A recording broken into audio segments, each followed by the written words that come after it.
that have been consistent, speaking against the bad government and for the purpose for reformers. Niger what yo?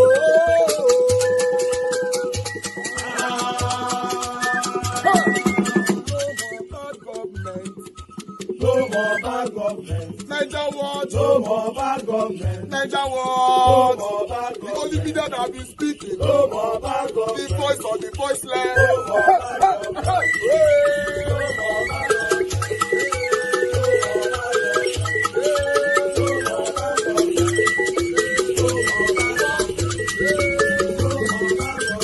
Niger what? No more bad government. For the poor. No more bad government. Niger what? No more bad government. Niger what be here? No more bad government. No more bad government. No more bad government. In Nigeria. No more bad government. No more bad government. No more bad government. The only media. No more bad government. The number one media in Nigeria. No more bad government. That have been speaking against government. No more bad government. Niger what? No more bad government.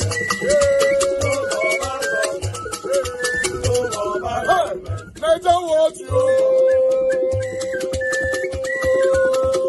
The voice of the voiceless. The voice of the voiceless.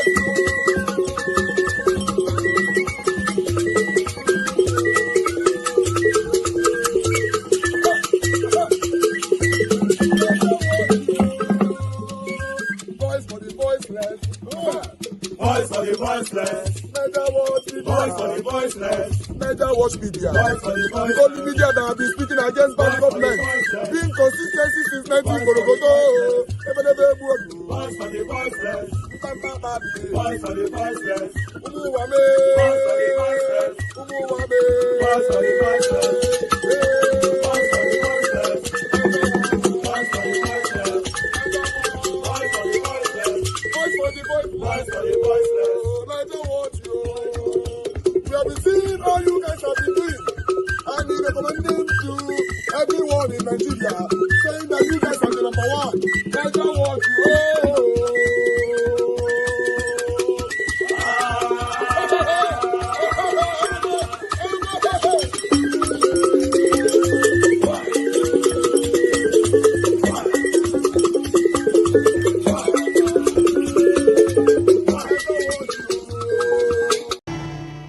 As Nigeria's main opposition party, the People's Democratic Party, PDP, grapples with internal divisions and a wave of defections, there is a mounting push for former Labour Party presidential candidate Peter Obi to return to the PDP fold. This development comes as the PDP seeks to consolidate its strength ahead of the 2027 general elections. Obi, who departed the PDP in 2022 to contest the 2023 presidential election under the Labour Party, has recently engaged in discussions with key PDP figures. Meanwhile, the PDP is currently facing significant internal challenges marked by factional disputes and leadership tussles. The party is particularly undermined by a series of defections, with over 300 members reportedly joining the APC between February 2024 and February 2025. As the 2027 election approaches, the PDP faces the dual challenge of resolving its internal crisis and presenting a united front and candidates to the electorate. Well, joining us now for a chat on the growing call for Peter Obi to return to the PDP and the festering crisis in the party is former Ogun State PDP governorship aspirant Segun Shoumi. Good afternoon. Thank you so much for joining us on Newsday. It's nice to be with you, ladies. How are you all? Fine, thank you.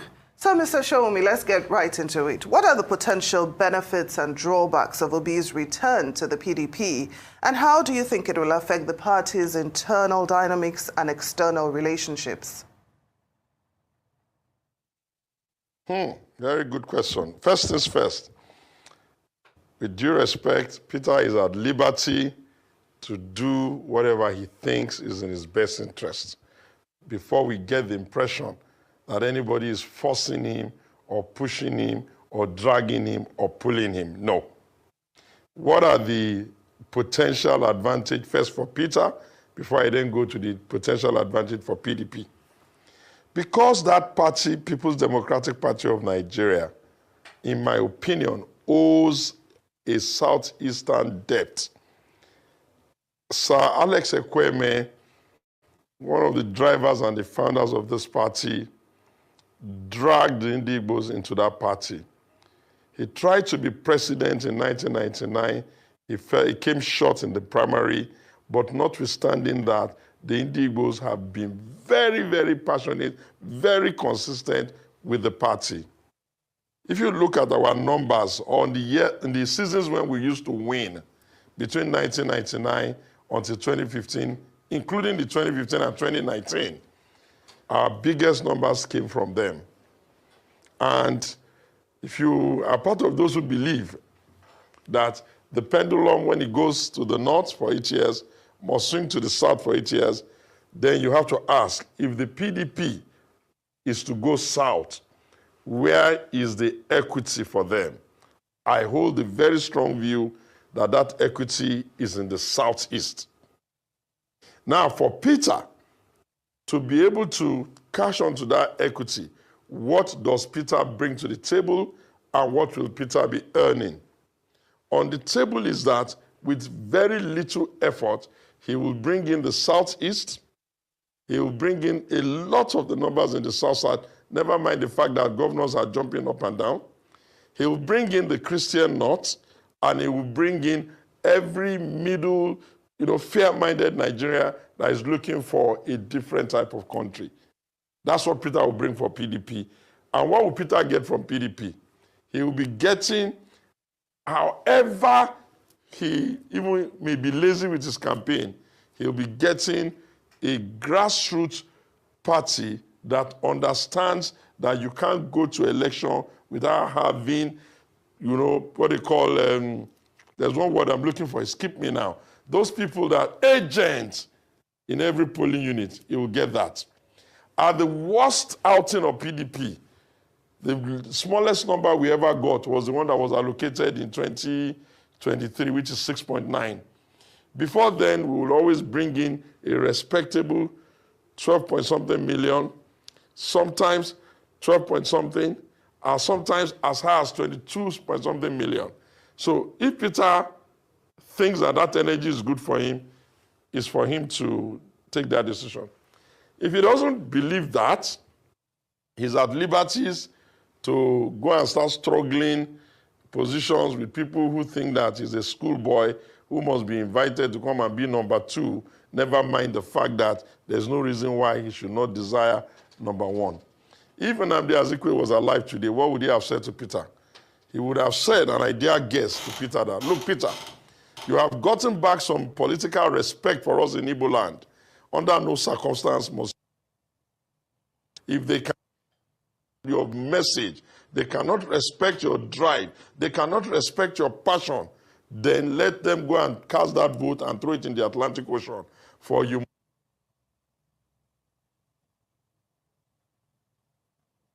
That's Peter's business. Now, for the PDP itself, because the party is not doing too badly at the base, they don't have much problem at the grassroots. They don't have much problem at the states. They don't have much problem at the zones. Well, allow in fact, I dare say they have only but just for the sake of time. Oh, yeah, and also on the same vein, since we are talking about the PDP now, and the plot is thickening, what lessons do you think that the PDP have learned since the last elections and Peter Obi's departure? And the significant impact he had under Labour Party and, of course, the obedience which he will most certainly be bringing along with him if he does join the PDP. Just before just after the primaries that produced the president, the ticket in the hands of His Excellency, the last candidate, they had called a meeting of some of the stakeholders. And I had been brave enough to stand up in their midst to say, dear beloved PDP, you cannot have a Peter Obi problem, have a Wike challenge at the same time. You are not going to make it. Unfortunately, his words are words. But if only they know the amount of research that goes into thinking before you can offer them words. Did we make it? In the middle of that campaign, let me share this with you for the purpose of experience. When the campaign was going on and everybody was settled, and our rivals, the APC, started introducing the concept of placeholder, I ran to his alive, Mimiko, and asked that they should please get Peter back into the room with me. Myself, Mimiko, and Peter, and I begged Peter, I said, Peter, now you have gotten to the point where nobody can ignore you. Why don't you let us go back to the PDP and make you the vice president and use Okowa for a placeholder, because it's not going to bring anything to the table anyway. Peter was a little bit willing and, a little bit undecided.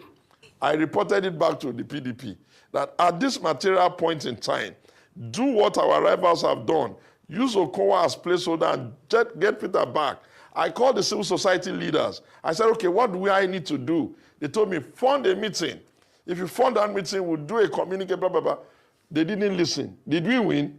Okay, we didn't win. What lessons have we learned? Very simple lesson. The political parties on their own can no longer insist that people are just going to vote for you because you are shouting your slogan. The nation and the electorate and younger people are now looking for a different type of leader. I'm not saying that Peter can do it all by himself without help, don't get me wrong. And I'm not saying that others cannot win, that's not what I'm saying.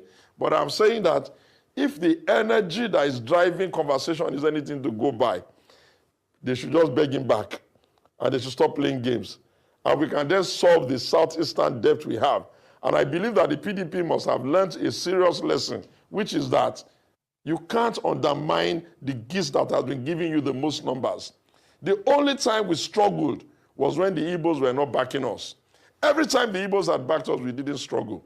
Look at our numbers in Kano. Look at our numbers in the last election in Lagos. Look at our numbers even in Delta, where Okowa comes from. Look at our numbers in the whole of the South-South. Look at our numbers in the North Central. Look at our numbers in Abuja. Well, tomorrow is 29th, and I will take a new position as to what my politics will look like going forward. But my desire is that let us even have competitive parties so that the ideological underpinnings that would drive conversation can be top-notch. But hey, I have a right to choose whether I want to be president and even contest and challenge President Bola Tinubu if I want. So it is also everybody's right to be doing whatever they want. Whatever they do that they are calling coalition, as far as I'm concerned, is forum shopping, looking for a platform to activate their ambition. They are entitled to it. They are entitled to it. Show me. Now, let's talk about the PDP's NEC meeting. What were the key outcomes and how do they address the party's festering crisis? With due respect to my party, the PDP,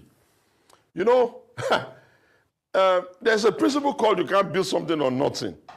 And they're going to find out that in the recent sense of the world, they didn't have a NEC, they had a stakeholder meeting. Because for you to have a legitimate NEC, you will first of all have to put a legitimate notice of that NEC to INEC. And that legitimate notice of NEC must be signed by whoever is the publicity secretary and the chairman now in acting. If you did not inform, INEC of a legitimate NEC, every decision you have there is stakeholder. It's part of the reason why you saw that they couldn't even take any serious decision. They couldn't say yes, they couldn't say no, they couldn't be truthful, they couldn't even be strategic. But hey, it's not bad. The things that we are struggling with, every big party will struggle with it. The APC is still at its infancy. They've just achieved one president and another one in his second year. By the time they achieve about 16 years, they will learn to know that it is not very easy to manage selfish politicians of the Nigerian type of, men. Our people are just damn too selfish. I think the PDP must understand good. They must accept that you can't disobey the law. You can't disobey your constitution. You can't disobey the courts. You can't disobey the Supreme Court. You can do it, believing that you are smart, but I hope that by the time they find out that all of this is all rubbish, it will not be too late. And let me remind them, Zamfara, when we were going to win with now the Minister of State for Defense, Matawale, we only won Zamfara because they said all their votes was cancelled. Let me also remind them that when Gisowike, now Minister of FCT, was coming in 2019 for a second term, it was an easy ride for us because all of the primaries of the APC was cancelled. So if it can happen to them, if we're not very, very careful, it can happen to us. But hey, maybe people like His Excellency and those that are driving the coalition, maybe what an elderly man can see standing, maybe truthfully young people, sorry, what an elderly man can see sitting. Maybe truthfully, young people cannot see it even if they climb the tallest Iroko tree. So let's see how it goes. By tomorrow, this particular president will be 2 years in office. We'll do the analysis as we know how to do it. I've done a lot of work on myself. I've done a lot of work as the leader of a new way of doing things called the alternative, which is, are we going to continue this kind of mess and be happy with ourselves? Okay, when we get to the bridge, we'll see it. 2 years is gone. We have 1 more year of serious getting our act together, and then we'll go and do the election. May the best man win. Serious getting of an act together. That's actually what the PDP is. That's the new season that they're in. But we know that Bukola Saraki, there's a Bukola Saraki Reconciliation Committee set up to address the many internal disputes within the party. Do you believe that he has the capacity to bring around some kind of some semblance of peace, especially between this Wike issue, the national chairmanship issue? We also know that there was the settling of a zoning committee at the NEC recently. What do you make of those developments? I trust Bukola Saraki, former Senator. I trust him very much to the extent that he understands the issues. What I hope he will be able to do is the courage of telling them this is the way and not insisting that there are plenty noise will take him off what he can clearly see is the risk. And if he is able to stand firm and let them understand this is the way and they can be brave enough to accept the consequences of action, then he will succeed. If they insist that anybody that offers them the right way or the better interpretation of things, they're going to be screaming and shouting and have their rabble-rousers just insisting that what they wish is the fact. Good luck to us. Good luck. But I think that last one, we did not have a 99 neck. Essentially, we had a stakeholder meeting. By the time they now do the right thing and put the notice properly, then we will have the 99 neck. Because I tell you this, no court in Nigeria will accept that that neck was a neck. And they themselves know it couldn't have been a neck. The minimum standard of having a neck is that the right people must give you notice. And the Supreme Court cannot tell you this is where it is. And then you say some people are sitting there in Sokoto, sitting there in Maduguri, sitting there in Zamfara. It won't make any difference. The strength of 1 million people is not up to the actual pronouncement of the courts. And that's why we created the court system in the world. It is to make sure that we go somewhere where reasonable people look at everything and tell us this is the position. We can never be too angry or too arrogant to refuse what the judgment of the Supreme Court is. And if they want to do that, good luck to them. Now, Mr. Shomu, still on the Saraki Reconciliation panel, what potential strategies and approaches do you expect the panel to employ, to address the internal conflict and, of course, promote party unity? Well, I think that in the first instance, let us even step over who is secretary. Once we step over that one, then the next thing is that we're now going to go and sit down and determine what is the basis of that convention so that we can just say enough. We have had enough of the post-2023 presidential issues.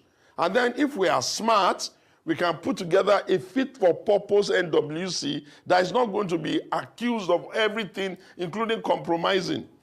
And then when we do that, if we can give ourselves a little bit of energy, he can then spend some energy begging people to forgive themselves. We can be very firm to expel the ones that are neither here nor there. If you want to be PDP, be PDP. If you want to be coalition, leave our party. Stop discussing PDP and discussing coalition at the same time. But if we are not able to do that, then we are going to go back. Everybody must now ask, what is the best political decision for me as an individual? Before you now start saying, what is the best political decision for the whole? Because at the end of the day, we all came into this party as individuals. We came in one by one. And so people will leave one by one. Can't you see what's happening to us? Governors are removing themselves from the party wholesale. Some others are going up and down, doing all sorts of forum shopping for platform. Why is the PDP not an attractive platform? Ordinarily, it should be an attractive platform, but we will not do what is required. We'll be pretending. Imagine the embarrassment we have with the closing of our secretariat.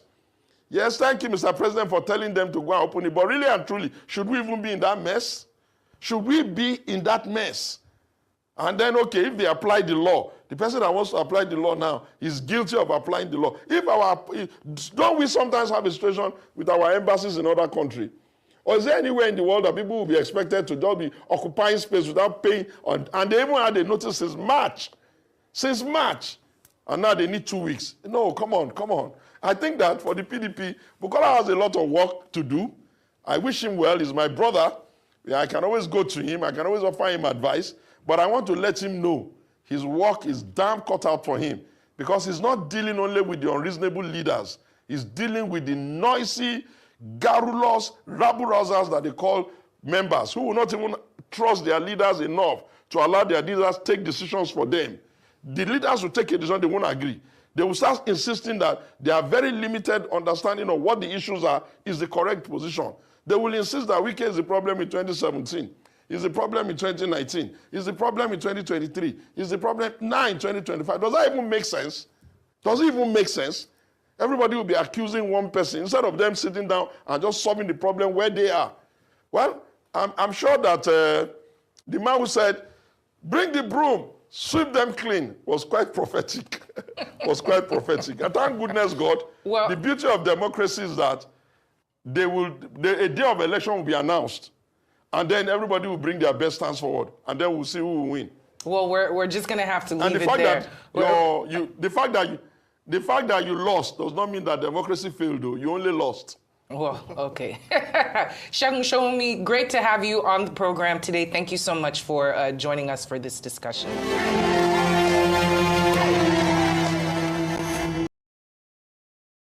Good morning, Vimbai. Good morning, Rufi on fire. Patriotic. Of course, morning. but you know I always represent. Yes. Today is Democracy Day. Yes. Happy Democracy Day to all our viewers. Well, good morning to you, viewers. Let's begin what's trending. As today, May 29th, marks the second anniversary of President Bola Ahmed Tinubu in office, the State House has released a special documentary highlighting his achievements. Here's a snippet.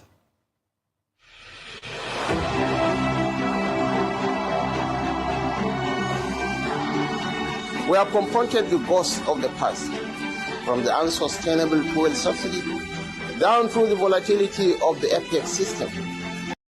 For our country. Also noted that the upcoming tax reform bills will eliminate multiple taxation and essential goods and services will be subject to a 0% VAT. Dr. Vati, I heard you this morning, and the most exciting part of that 0% VAT for you was the rent, wasn't it? Wasn't it the rent? Yeah, it was the rent. Wasn't it? Yes. But I think it's an important issue. Absolutely. And then, you know, it's just something, anything that will be of benefit to the generality of the people. Absolutely. And the president having made the point that, look, he knows the pain that the people are facing, and that he's committed to ensuring the welfare of the people and ensuring their hope, either it's health or education or rent. You know, people will not pay rent, and he's committed to doing more. Absolutely. I think that's important because many Nigerians will say, well, were you better off in 2015 and now in 2025? Absolutely. So I think that was a very major plank, apart from his outlining all his various achievements. And that's the thing, that's the point. I'd like to actually outline his various achievements. I mean, we did see that on the cover of, This Day Today, I believe also on Punch newspapers and several other newspapers. If we can just pull up some of his achievements, and I believe some of them, if we can see it, he says over 900,000 beneficiaries of presidential loan and grant scheme. He's done over 300,000 beneficiaries of students loan scheme. 300,000, that's a huge number. Over $10 billion debt cleared. Over 440 ongoing road projects, including, of course, the 2,700 kilometers superhighways, and also saying that there's been 3.84% GDP growth in 2024, highest in 3 years. This is a laudable achievement, I will say, for me. But when you see this achievement, I don't know, Nigerians are saying, is this reflective of what we're seeing in the economy at this point, especially, given that the inflation is soaring. We are seeing it. It's clear because every day we go to the markets, we see that Food prices are going high. Well, on Tuesday, President Bola Ahmed Tinubu arrived in Lagos to host the 50th anniversary of the Economic Community of West African States, commissioned some projects, and observed the Eid al-Kabir prayers. Well, his large convoy was spotted on the 3rd Mainland Bridge, eliciting reactions. Let's take a look.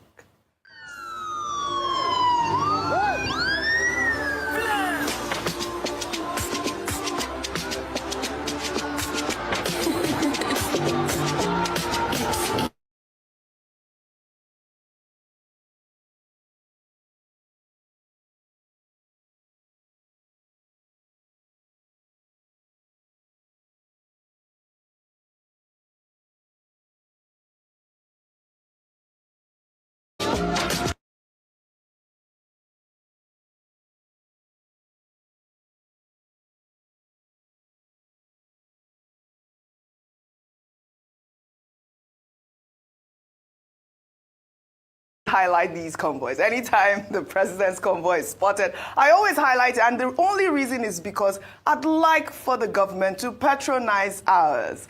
As we see there, we're seeing, Land Cruisers, we're seeing all of these foreign vehicles. I will continue to highlight it. We have not. We have innocent. Please, the presidency, we would love for you to, of course, support our own. You're spot on, Audrey. Yes. We have Nord, we have Innocent, Yes. we have Nigerian car makers. We should patronize them. But most importantly, why the excess? Why the waste? If you go and look at the British Prime Minister of an economy that is worth trillions, would you see this level and this number? I mean, these are the optics that that put people off.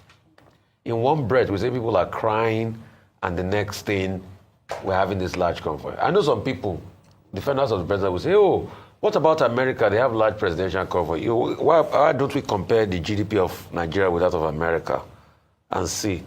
So if America does it, should we do it at a time where there's a lot of pain and penury?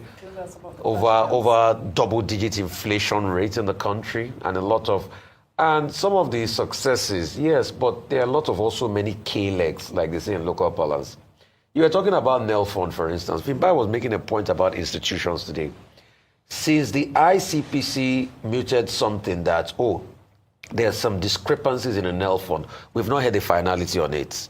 He said about 900,000 people have benefited from humanitarian ministry. The question we should ask them is, where's the end of the investigative case of Beta Edu till today? Where's the accountability?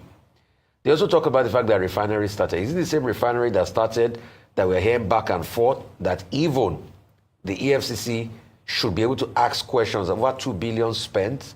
We heard a statement released by NMPC that will shut down refinery to be able to check it again. Yeah. What refinery is shut down? As of January, they still imported fuel.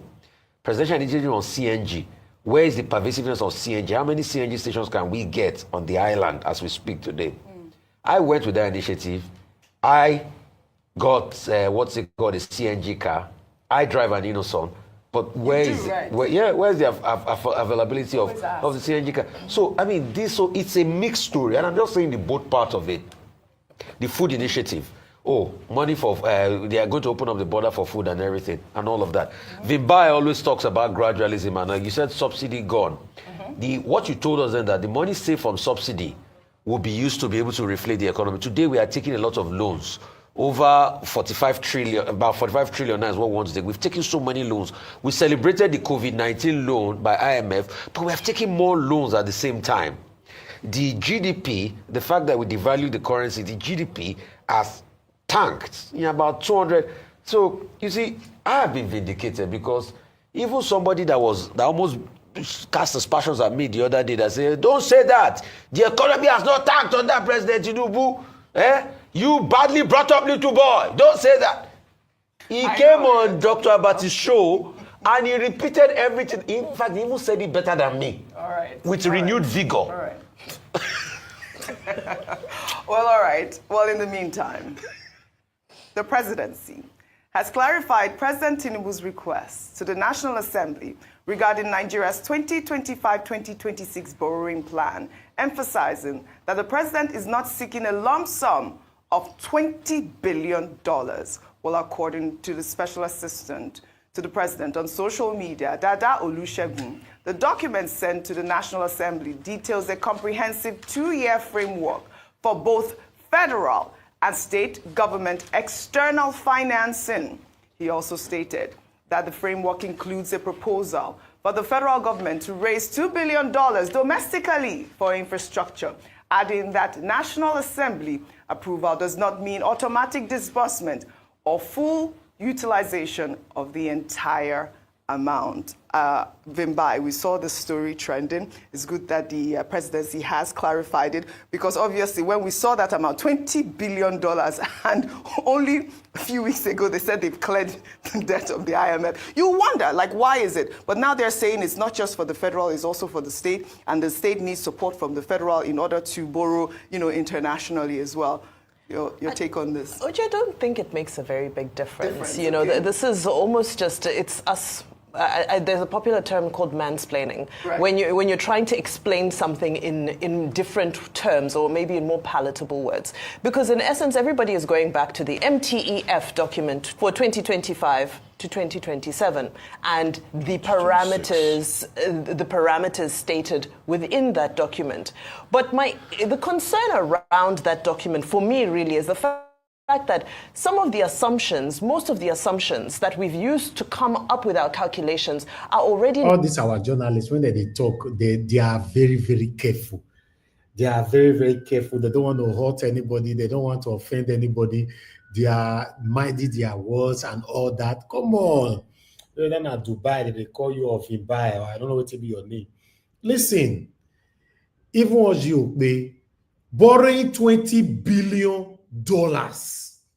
Now, the federal government coming out now to tell us that, oh, yes, it is true, we are really borrowing the $20 billion, but we are not going to use it just for federal. We are also using it for states. To start from, what do you need $20 billion for? What for? How is this money going to be beneficial to the citizens of the Federal Republic of Nigeria? How? In what way? In what way? What is our benefit as the citizen of the Federal Republic of Nigeria? You see, our journalists are the biggest problem that we have in Nigeria. You see the way that they try to say, okay, the federal government have come out now to clarify that the 20 billion is not just for the federal government, also includes states. Now, the question that the journalists, the anchors there, supposed to be asking is that, what do you need 20 billion? I don't know whether my people, they listen to me, so whether I want to know what they call $20 billion. We are not saying 20 million naira, 20 million pounds. We are not saying $200 million. It means say $1 billion into 20. And so Buhari borrowed $8 billion for ways and means. Today, me and you still never know what ways and means mean. As they talk so, allegedly. We don't know what it means. Now, so it take 3 days to before it come out for office, now he borrowed that money. 3 days to. Now, Mr. Yes Senate, they are clapping for him, telling him that yes, it's only in Nigeria you see that Senate, President of visit Senate, they cannot question him. They cannot ask questions. They won't die. Mr. Yes Senate as Michael Zakome called them. Let me quickly reference to Michael Zakome here. Quickly. Listen to this. 2 weeks ago, the president went to the Senate, to the National Assembly, and said, I want to borrow $800 million.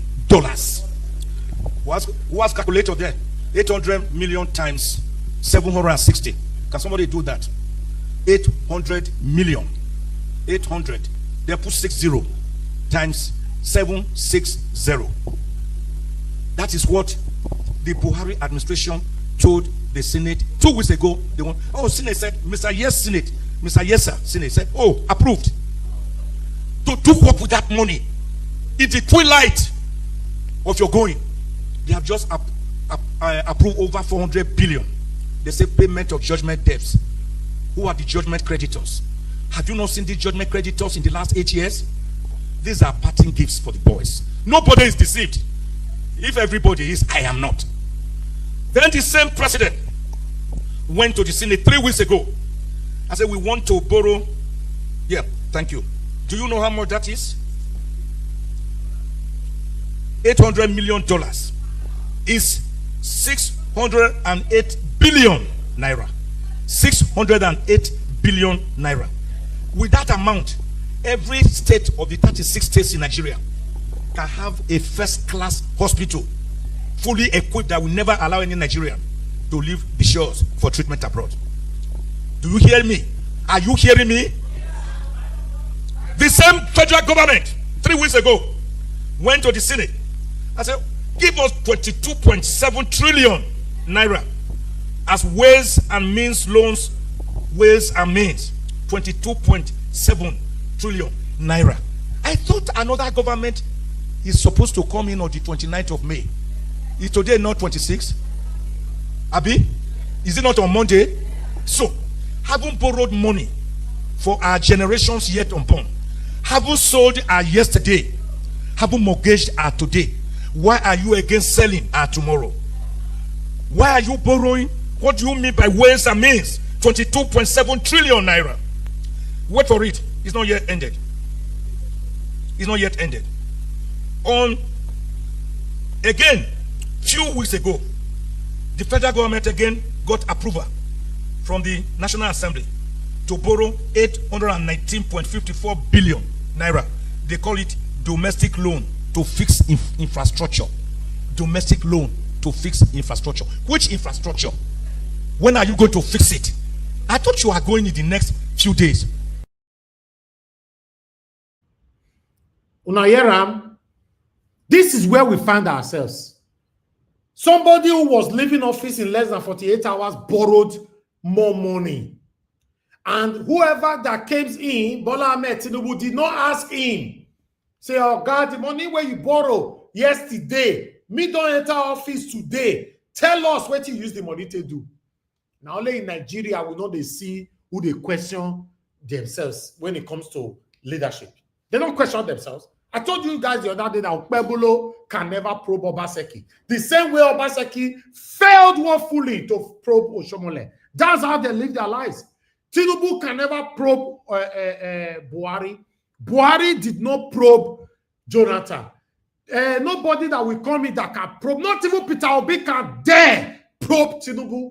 I'm telling you that all of them, they have been doing this tele. But if not Tinubu, if not Peter Obi, now he be president, if he come out, they go probe him because of the natural hate where they often get for that man. But if he enter today, I promise you, he cannot probe anybody. Yes. If he, anyway, you don't even need to hear from me. Talk him, say if he come, he want just move on and start working. You don't want to waste his time to be chasing the people that have destroyed Nigeria. I know you what we talk at that time, except he pretentiously passed that submission. Now, Tinubu is borrowing $20 billion. Then social media went viral because of that money. Now they came back now to talk to the gullible ones. Some of the gullible people, they are listening to me here, they are here. He came now to tell you that, okay, all right, calm down. Not the way we not think calm. The money not be only for this side, one user for all the old 36 states. You know, I don't know whether they don't turn out to 37 if Abuja is not state. I don't know for them. But 36 states of the federation, you know, plus federal government and all. Now all of us want to use them, you know, more to take our family members to abroad and to enjoy our life, allegedly. Because all the money where these people, they borrow, none is being used for the benefit of the common Nigerians. You know, they are borrowing it. They are borrowing more and more for themselves. See now, you know how much Tinubu don't borrow since when they come office. Today, now Tinubu complete 2 years. Abuna, don't forget. Tinubu is 2 years today. He was sworn in May 29, 2023. Yes, May 29, 2024, 1 year. May 29, 2025, 2 years today. Nigerians are all still docile. Everybody quiet. Pen, nobody. They talk. Now, our body that they get power. What do I know? As we see, so they carry on, they come. All of us just they do more, they go like that. More they trick ourselves, more they fight ourselves. We're in trouble in Nigeria. We're in big trouble. Before Tinubu will come out for office, $1 will be 5,000 naira. Una go write it down. Una go hear them. Null and void. So, for example, we're using a $75 peg on oil. We're using over 2 million barrels per day projection for oil output. We're using an exchange rate of 1,400. So, yes, as much as what is happening here, to put it in very... You don't see all of the first see they clap. They clap for Tinubu. Normally, in other countries, a working country, when the president or the prime minister day house like this, they go screener. Like I say tomorrow, not day. Fear not. You don't ever see where they question Tinubu or any president for Nigeria. It's not possible. Say he come here like this. That's also clap where they clap. Though you're the clap for him. You know, everybody will be smiling. In fact, Dubai, I don't know whether not Dubai be your name. Might skip you come out. I don't know what you they talk. Might see whether Rufai will also be true. So it seems to me installing the sun, but there are other projects as well. Are we installing the sun? Yes. Part of the problem we have with the budgeting process is that the National Assembly, yes, they have oversight because it's an appropriation bill, which will be considered by the National Assembly. They then put their own issues into it, constituency projects, political projects. Now you are isolating the issue of street lights. Where are these street lights that they have been budgeting for a very long time? If you look at the breakdown by budget, you will see something called boreholes. Yes, 500 and they are spending billions of naira to build boreholes. 100. Okay, see now, street lights, now 393.29 billion naira. That's almost half a trillion naira. They want to put street lights. I don't know where or whether for the village, they don't put location for them. Boreholes, you know, 140.53 billion naira. That's almost $250 billion naira. Then ICT related projects. Okay, I don't know who is benefiting from this. That one at 505.79 billion naira, $500 billion naira. Then construction, renovation of community town halls. Where town halls? They are big. Anybody where they talk to, where they listen to me, so now get town hall for a village, cannot know town hall where they talk. But the money where they budget for that town hall, they call her. They all use English to confuse some of our mama will not go school, our papa will not go school. Even some of us will not go school. They can't call us construction, renovation of community town halls. That one has 17.23 billion naira, almost 20 billion naira. Education-related project, construction of classrooms, blocks, provision of exercise books, training of teachers, etc. This one are 179.96 billion. Whereas people were writing their WAEC inside darkness yesterday. Una see them, I don't want to make a plan. Yes, people were writing their WAEC just yesterday for here inside darkness. Make I find that video come because this place will not they talk, will not they carry the talk. Let me quickly find that video because I need to showcase it here for you guys to see. I just hope say I find that chapterly. You know, I need to tally it up with what is happening. Oh man, this country a big trouble. Oh God, wait this video now. Okay, yes, okay, I just see him. Let me put it here for you. Hold on. Because when they talk, now those witches and wizards where they support satanic government, they go to say, Mr. Fami, because that's how they talk. They blab. Automatically, they become a stammerer when they are lying to themselves. Look at money where they budget now for this thing now. But let me show to you. See this video before I come back to this project. Just watch this video. How people take the right exam.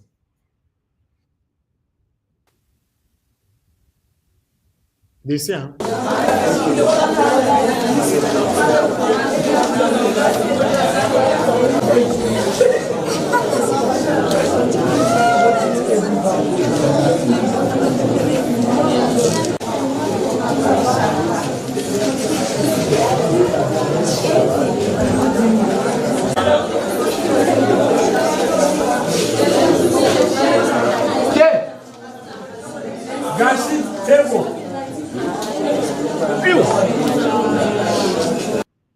AM. And what is the time now? This is PM. Now has been here from morning. She came to this school by 7 AM. And what is the time now? This is PM, night. And compared to the insecurity of this nation, keeping children till night is not the best. So I don't know what Nigeria will be doing about this, so that such things should not repeat itself again. Look at what we are facing now. And up to now, they are still on this exam hall writing. How can we transport ourselves back home? I came under the rain to look for my child. It's not proper. Right from when I've been in primary school down to secondary to university, I've never experienced this. Why are children suffering this? I consider this as also a child abuse to the children. It's not the best. So this is very, very uncalled for. These children has been here since in the morning. Up to this hour, these children are still here. What have they done to deserve all this? Our children need better than this. Our children cannot be suffering because of exam, and just because of exam they are suffering this kind of suffering. Why can't they leave the exam till tomorrow? At this time of the night, children are still in the school writing the exam. This is very, very uncalled for. This not, the children don't deserve this at all. Our children do not deserve this.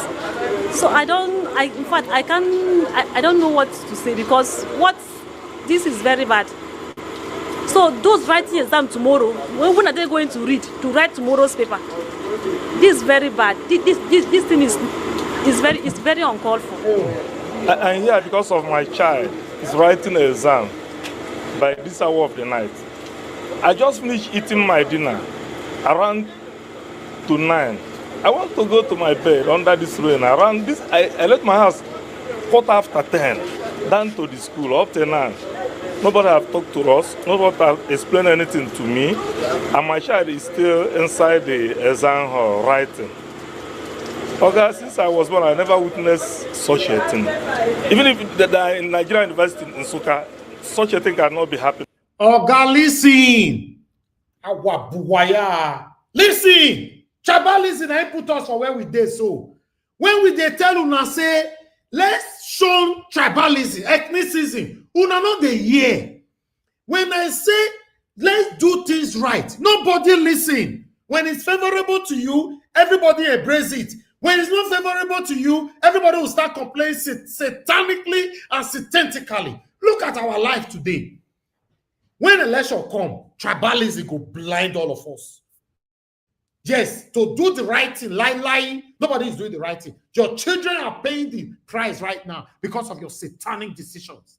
If you check it, 90% of Nigerians are part of these blames. All of them embrace satanism, ethnicism, tribalism. When it comes to election, now my person go there. The right person that will give us the right country that you and I be craving for. When I say lie, we don't go get them. Look where we are today. Look where we are. Your children are suffering it. At 12 midnight, your pikin they write exam for inside school and no light. Now touch. You get where it reach. They say the touch can be weak. They can't no. I'm just so disappointed. I don't know, man. Nigeria matter, man. Believe that in Harvard University, USA, it cannot happen in a developed country. Only in this Nigeria. It's a part of government failure. Our education is failed because the government have failed all of us. So that's the only thing I can say. Thank you.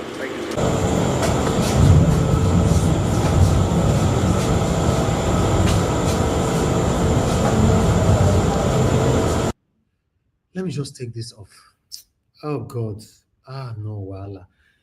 Listen, talking about Nigeria is the hardest job you can ever do. And I tell you guys sometimes that my job is too difficult. You can't understand. You only just watch us, press your remote, you think it's easy.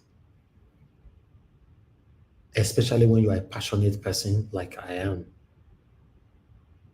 Let's come together. Una say no. Una say over your dead body. That ethnicism, we must continue with it. Let's have a better Nigeria. Peter will be talking and say, there's nowhere you can buy bread cheaper. Some people don't even know what that statement means. Look at us. Now, innocent children that is not part of the useless decision where their papa and mama take, now that they suffer around today. Check all of them where they complain just now. I'll tell you, 90% of all of them that complained on this video cannot play and finish. They are part of the reason why we are where we are today. Ethnicism. Let me continue with this. Now, we're talking about education. Education-related project, construction of classrooms, blocks, provision of exercise books, training of teachers, etc. 179.96 billion. That's what. Remember, say that 20 billion naira. Which are they talk? That $20 billion. What did the one user do that? Then they tell you so. Okay. Then they now went on health-related projects. Just that. Health-related project. Now you can't know. If you don't understand what it means, go to hell. That's what they're telling us now. So now you know. Go and digest it in your village. Health-related project. Simple assembly. Full stop. We can't explain further than that. That's what they're telling us. It's 420.09 billion naira. $500 billion naira. So you go and argue with your ancestors what the health-related project means. We cannot explain further. That's what they're telling us now. Then, empowerment of traditional rulers. Una see say, thank God say it's already hopefully. Why our traditional rulers cannot tackle these people? How much they allocate to them? 6.74 billion naira.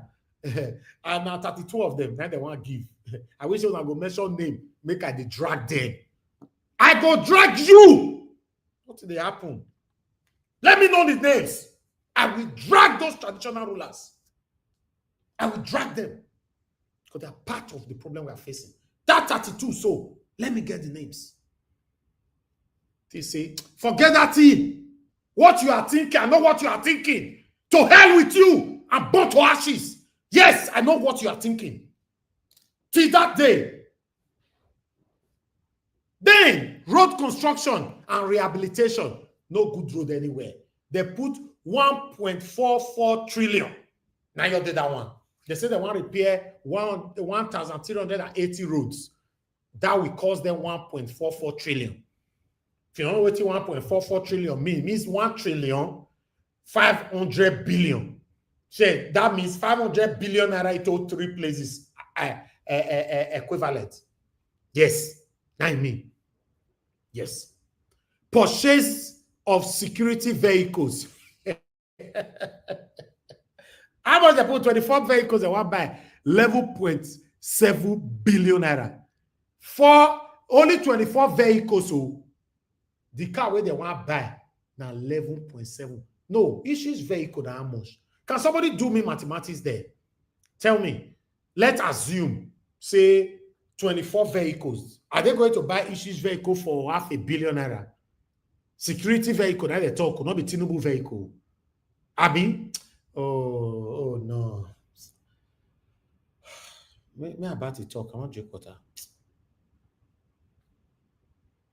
Billion naira on boroughs alone. Where are these boroughs? Empowerment of traditional rulers, 6.74 billion.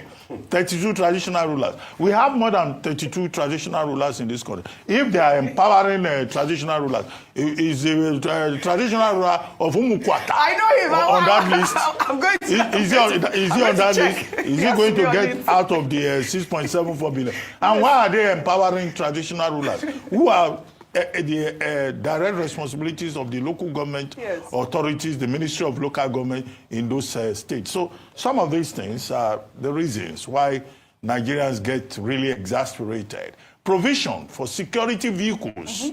If we check that budget for 2026, they will still make provision for security vehicles. Then you ask yourself, what happened to the security vehicles they bought last year? They will still make provision for boreholes. Is it that these boreholes just disappear after 1 month, and then they will still make provision for all kinds of projects? The whole thing about budget, which is an NGO, is about transparency and accountability. Which then takes me quickly to the statement by Dada Olusegun. Dada Olusegun is saying simply that the borrowing that government has talked about, up to about 4 trillion naira, is a rolling plan. That's the technical word. Rolling plan 25-26, medium-term expenditure framework. And the Nigerian government haven't paid the money they borrowed for COVID, right? And we celebrated that, although I thought, the propaganda now in retrospect may look unnecessary. Yes. Now they are going. So you agree? No, the propaganda, the optics. No, the propaganda and the optics. The other argument about economics, I thought that was wrong-headed. But in terms of the optics, okay, you celebrated paying back money, and then shortly after, you are going to borrow another 4 trillion naira. However, the issue, to go back to budget, is about transparency and accountability. That money, even if you borrow it, they are borrowing from Europe, from Japan, from China, from World Bank, from everywhere. What do you do with the money? Mr. Peter Obi will say, since he likes to discuss economics, will say that borrowing is not the problem. It is what you do with the money. Absolutely. If the money is not going to be used to achieve the objectives outlined in President Tinubu's statement today, then it will not serve our purpose. It should serve our purpose. What did Olusegun say? If you borrow, you pay back now. It's a debt. Even the bond, the domestic bonds of $2 billion, is a debt. Absolutely. So how will it be managed? How are you accountable to the Nigerian people? And how will you pay back? These are the issues. They also ask them, what are the terms? What are the moratorium? What are the payback period? At what interest rate are they? What is the burden of the debt? What's the burden of the debt? How long are you going to pay it for? These are the things we want to know. Well, because it's not only the multilateral source like the World Bank, there's Japanese government and all of that. The president explained programmatically that his administration does not intend to increase the debt burden. That even that borrowing will not increase the debt burden. He also addressed the issue. It will increase. Well, that's what he said. 183 trillion. Well, I'm quoting him. If that money comes in. I'm quoting him. I'm reporting what he said. Secondly, on the issue of benchmark, he also addressed that in his statement today.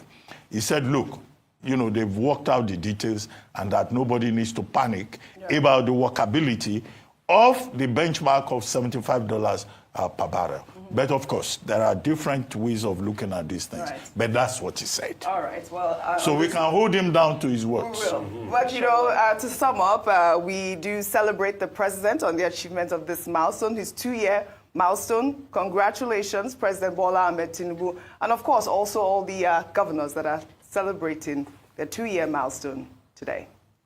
We'll take another story now. Nigerians have taken to social media to berate the West African Examination Council after hundreds of students across Nigeria were seen in several videos writing the West African Senior School Certificate Examinations, originally scheduled for midday, late at night. The viral videos show the students hunched over question papers, writing with flashlights. Some parents who came in search of their children were seen condemning the misconduct of the exam body. Let's take a look. What's the name of this paper? People are still writing. See them now with Waye calculator. Writing by night. After they will say Tinubu is bad. This is wickedness. Writing by night. They are supposed to bring this paper by 2. They stay till night. After they will say it's Tinubu.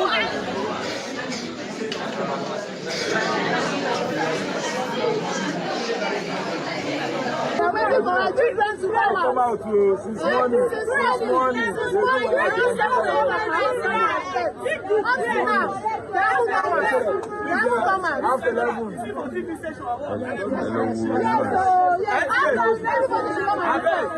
What they are doing to us is not good. It's not good at all. It's not good at all. What are they doing? What exactly is happening here? What is happening at the moment? That's the right question. What exactly is going on here? I mean, couldn't they have canceled the exams, rescheduled the exams? First, we see the issues with JAMB, and now we are seeing WAEC. This is completely unacceptable. I've been getting videos flying around from different parts of the country. I got from Delta State as well. These students are writing their exams late at night. When we started the show today, we started by doing an assessment of the administration. And in essence, my summary was that economic reform cannot prosper in a vacuum. It needs to be supported by institutional reforms. One of the pillars we looked at was education. And at this point, I think there needs to be some sort of marching order delivered to the Minister of Education, because the issues that have cropped up in this year alone, especially during this examination period, show that there's a state of emergency happening in the education sector that needs to be paid attention to. What is the logistical challenge?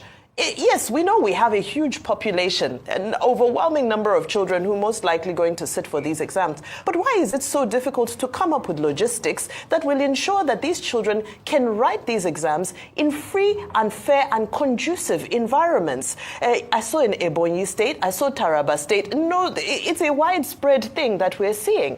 It's unfair. What are you saying about the future of these young people? Their mental health, their prospects after this. Even as a graduate, it's already difficult to see what your future looks like. Now you're trying to take this opportunity away for them to further their education. So this needs to be investigated. Yes. The same way the issue with JAM was investigated. Yes. We're not going to wish this away. I hope the Minister of Education has taken these videos seriously and will now speak to the various people who are responsible for this, so that this can be addressed. And possibly it looks like these students may need to resit for these exams as well, because these are not fair conditions. All right, Dr. The Federal Ministry of Education has already issued a statement to say that this is completely unacceptable, and we agree with the Federal Ministry of Education on that score. What should follow should be a proper investigation of what happened at Unity Secondary School, Asaba, what happened in Ebonyi State, what happened in Taraba, what happened in Okeafa Senior Comprehensive High School, where students were writing English language examination yesterday up till almost 12 midnight. Yes. Yesterday they had 3 papers. English language, English. The essay at 8 a.m., the comprehension and whatever at 11 a.m., the test of oral English at 3 p.m. But in many of those schools, nobody wrote any examination in English language till 7 p.m. They were using torchlight. They were using flashlight. It's unacceptable. And those who are responsible for this should be sanctioned. Yes. They should be punished. In fact, the integrity of that English language exam that was written yesterday has been called into question. Absolutely. And they should cancel that exam and reorganize it, because there's nowhere under the rules, WAEC rules, that says that examinations can be written at midnight. Well said. It is unfair to those children. Well said, Dr. Bati. This stands condemned. Let's now cover stories under milestones. We begin by paying tribute to a literary giant, Ngugi Thiong'o, the renowned Kenyan author, scholar, and activist, who has passed away at the age of 87. His family announced his death on Wednesday evening, saying that he lived a full life and fought a good fight. Born in 1938 in Lumiri, Kenya, Ngugi became one of Africa's most influential literary voices. He famously abandoned English for Gikuyu, challenging colonial legacies through language. His works, Weep Not Child, The River Between, and Decolonizing the Mind, tackled identity, oppression, and liberation, inspiring generations across the continent.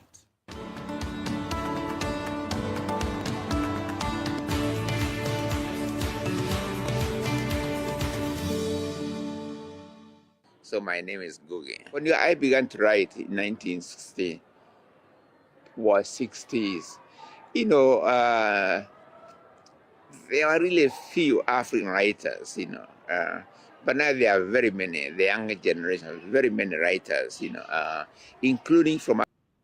Okay, I'll just stop that one right there. A link was posted out earlier on. In case you want to join us, please just come in now. I appreciate you all. Good morning, good afternoon, good evening to every one of you. I want to move to Edo State quickly because information reaching us that breaking news earlier on that Aswe Udaro PDP, they have been thrown out from the courts. Let's quickly take this video quickly.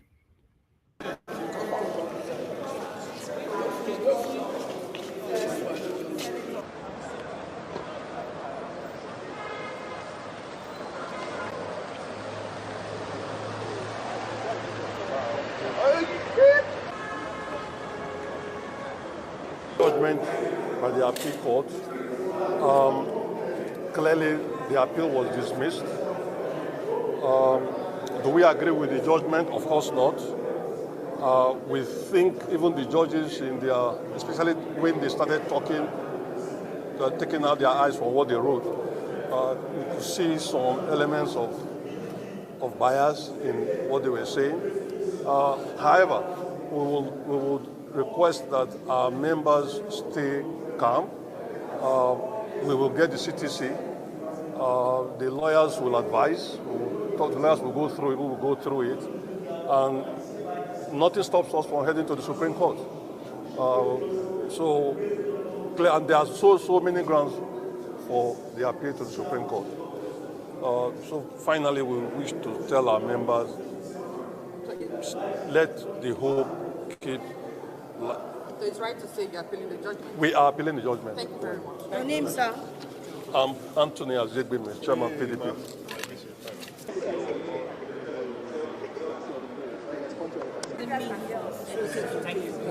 First and foremost, I want to thank God Almighty that made this possible.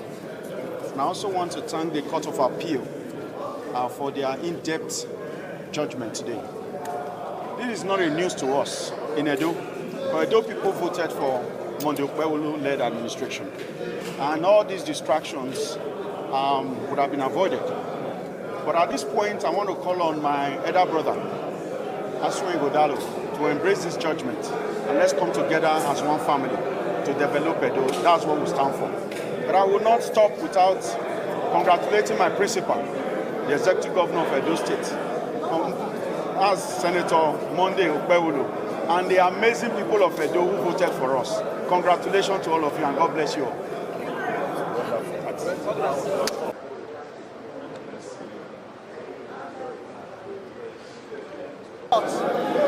We saw the erudition with which the Court of Appeal dismissed the appeal against the tribunal judgment of 2nd April against the Edo State governorship election. Now, we now have a double victory. Governor Monday Okpebholo has again been victorious in this appeal. And the Court of Appeal has aptly captured it by saying that their petition in the first instance lacked merit, as they did not prove their case of overvoting and no compliance with the Electoral Act. It means at this point in time, even though another window is still open to the Supreme Court, the two lower courts now have concurrently held that the election of Governor Monday Okpebholo is unassailable and upheld at this point in time. It's victory for Edo State, it's victory for the All Progressive Congress, and it's victory for democracy in Edo State. Thank you very much. Dr. Samson Osagi, Attorney General. Thank you.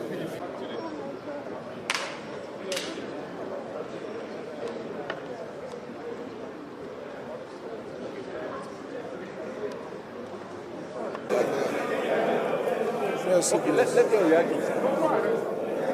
Yes, we are happy today that the cross appeal of the governor of Edo State was upheld, and the appeal of the petitioners were thrown out. PDP, the petitioner, the petitioners, and the appellants. Their appeal was thrown out, and the cross petition of the governor was upheld. And in the decision of the unanimous decision of the appeal court today, they enumerated a lot of issues and said, how can a petitioner say that an election should be nullified? One breath. In another breath, they are saying that they should be declared a winner, and that it was a mere academic exercise. And so the appeal was dismissed on the merits. And I said it before this time that the issue of beavers were mainly, they came and dumped beavers at the tribunal. Though the tribunal at their wisdom were admitted. But the Court of Appeal, in the cross appeal of the governor, they upheld the cross appeal and threw away those beavers. Okay, I'll just stop that right there, my people. I have something I wanted to say, but I'll just leave it because Aswe Udaro, they still have an option to go to Supreme Court. I'll just leave it like that. But for now, they'll be thrown out. They'll be thrown out from the appeal court. We'll just leave it like that. Good morning, good afternoon, good evening to every one of you. I appreciate you all for your time with us today. Today is Thursday, 29th May 2025. Now, God have a blessing of our people. For those of you that want to call in, this is the best time. I already have Mr. Jonathan with me here. Anybody that want to join the panel, you can come in. But if just one person, then we take it the way it is. Let me take the first call. Madam Deborah is on the phone. Madam Deborah, thank you very much, man. Can you hear me? Hello? Hello, Madam Deborah. Please talk to us. Good evening to you, ma'am. Yeah, good evening, Mr. Elvis. Thank you, ma'am. Good evening to everyone, all our viewers and commenters all over the world. You are welcome to today's program. Let me just start by commenting on the last video about Edo State. My advice to PDP or Mr. Ighodalo, if he's listening, I think anybody expecting any kind of judgment from the Supreme Court is just wasting his or her time. After seeing what happened in 2023 election with Tinubu, I don't think anybody still thinking that the Nigerian judiciary will be able to give justice to anyone. I think the person should think twice. Because even if he goes to the Supreme Court, I don't even have hope that Supreme Court, was it not the same court that we saw what they did in 2023? They are still going to do the same thing. Imagine the other woman saying victory for democracy.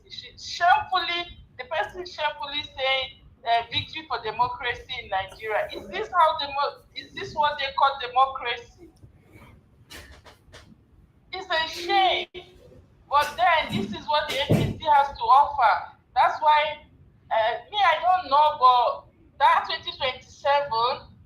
You see that money that Tinubu borrowed. You see that billion that Tinubu borrowed. I can tell you for free that money is borrowed for 2027 election. That's the money that he will use to bribe all the people that he will give to, so that they can use to run 2027 election. That's all.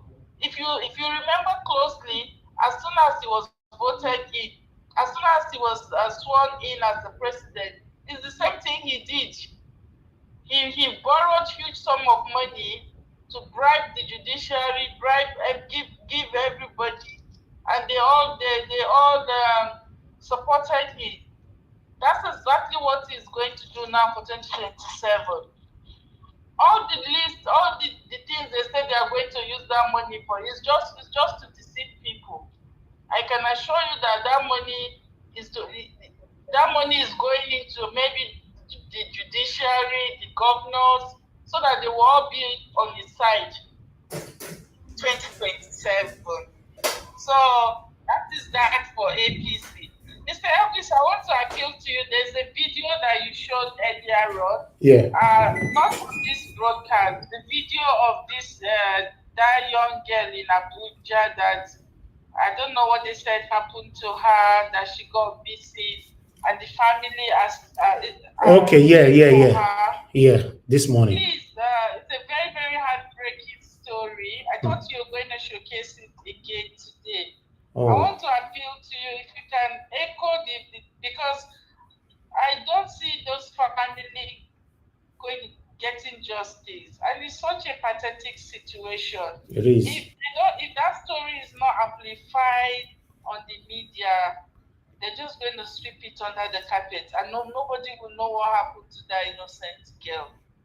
So I just want to appeal to you if you can still put that story out there, so that it can gain some attention. Okay, so all right. That poor widow will know what happened to her young daughter. This is what people go through in Nigeria. If not for social media now, nobody will even know. I will just do that now. Nobody will even know what is happening to them. Okay, So if we can please I'll do that now. amplify that story, so that it can gain some attention. Okay. Thank you so much for that. Then regarding Peter Obi going to PDP, in my opinion, PDP has already missed the chance. They should have thought of this in 2023. But even as it is now, they have already destroyed their party. And even if Peter Obi goes to PDP, I'm still not hopeful that he's still going to be able to remove Tinubu from power. Except if, I don't know, but at least if he goes to PDP, he may stand a little better chance. Based on the fact that PDP has a little structure, even though Tinubu has already destroyed the structure that they have. But in my opinion, this is coming a bit too late. They should have thought about this. All right, thank you. Much earlier on.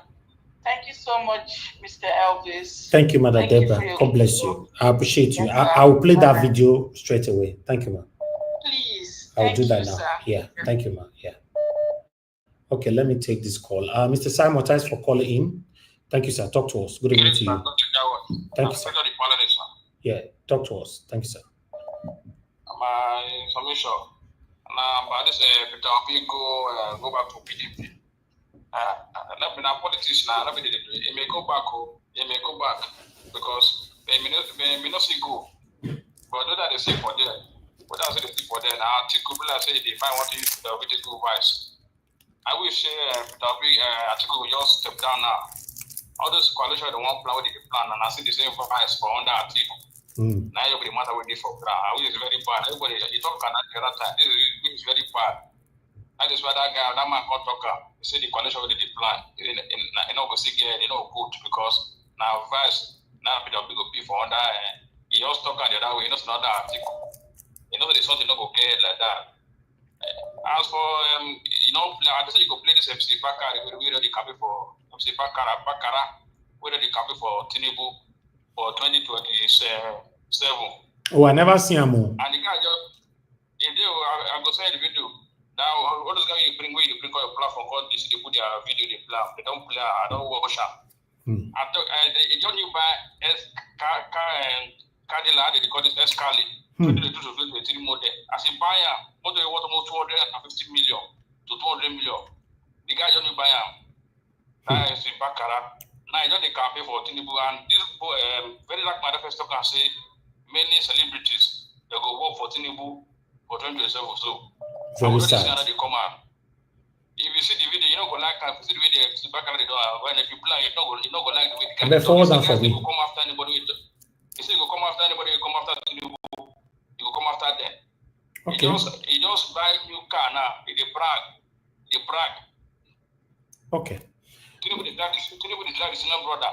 Now Tinubu they do it. Now they follow him. He drive the other junior. Escali, Cadillac. All right. Thank you, my brother. God bless you, sir. Thank you, sir. Yes, sir. Yeah. Let me take another call. Thank you, sir. Yes, sir. Okay, Mr. Wale, thanks for calling in, sir. Please talk to us. Good evening to you. Hello. Yeah, Mr. Wale. Sir. We can hear you, sir. Good evening to everybody on the panel. Yes, sir. Good to everybody on the panel. Thank you, sir. Mr. It's concerning Mr. Bishop going to the PDP. Well, if Mr. Bishop wants to go there, that's fine. He can go. But Mr. is going there as a vice. It's not okay. When we still have Atiku, but it's not possible. They can never give him ticket. Atiku is still there. What are we talking about? Then on Sunday, there's a class between one woman, Madam Mr. Black Panther. Mr. Black Panther should know that. What Madam is saying is the truth. Mother Patricia. Yes. Madam said the truth. Those states, Delta State, they are all going for Tinubu. There's nothing there. It's not deal. What are we talking about? So people have already paid, they've already laid a foundation for that. So if Mr. wants to go there, that's fine. I don't have any problem with that. But I'm saying that he's going there as a vice. Okay. Thank you, Mr. Wale. That's just it. Yes, sir. Thank you, sir. Thank you very much. Yeah. Yes, sir. All right. Everybody entitled to their You know, I'd like to come straight to the panel, but let me quickly broadcast this particular video. It's a very pathetic one. This story, if you have not heard it before, or if you have not watched it, we uploaded it this morning. The story will touch you. But let's take it all over again and hear what this family have to say. I salute every one of you, but this is a very pathetic story right here. You know, how a young girl, you know, they die. Make I use pigeon to analyze this one due to the sensitivity where they follow this video, they go. How young girl take by a boss. The mama cried out, brother cried out, you know, and at the end of the day, they don't see the body. Even police involved, police lied to them that the body is in the mortuary. They demanded to go see the body. They carried them go mortuary. And then they come see, say, person way they inside the coffin, not be their daughter or their sister. The whole story is so heartbreaking. Very heartbreaking. And the reason why these things are continuing to happen, now when we did talk, say, it not concern me, it not concern me. Who knows next? Let's listen to this story, my people. Good morning, Nigerians. Please, I really need you people's help, and I really need every voice that I can actually get right now in this very case.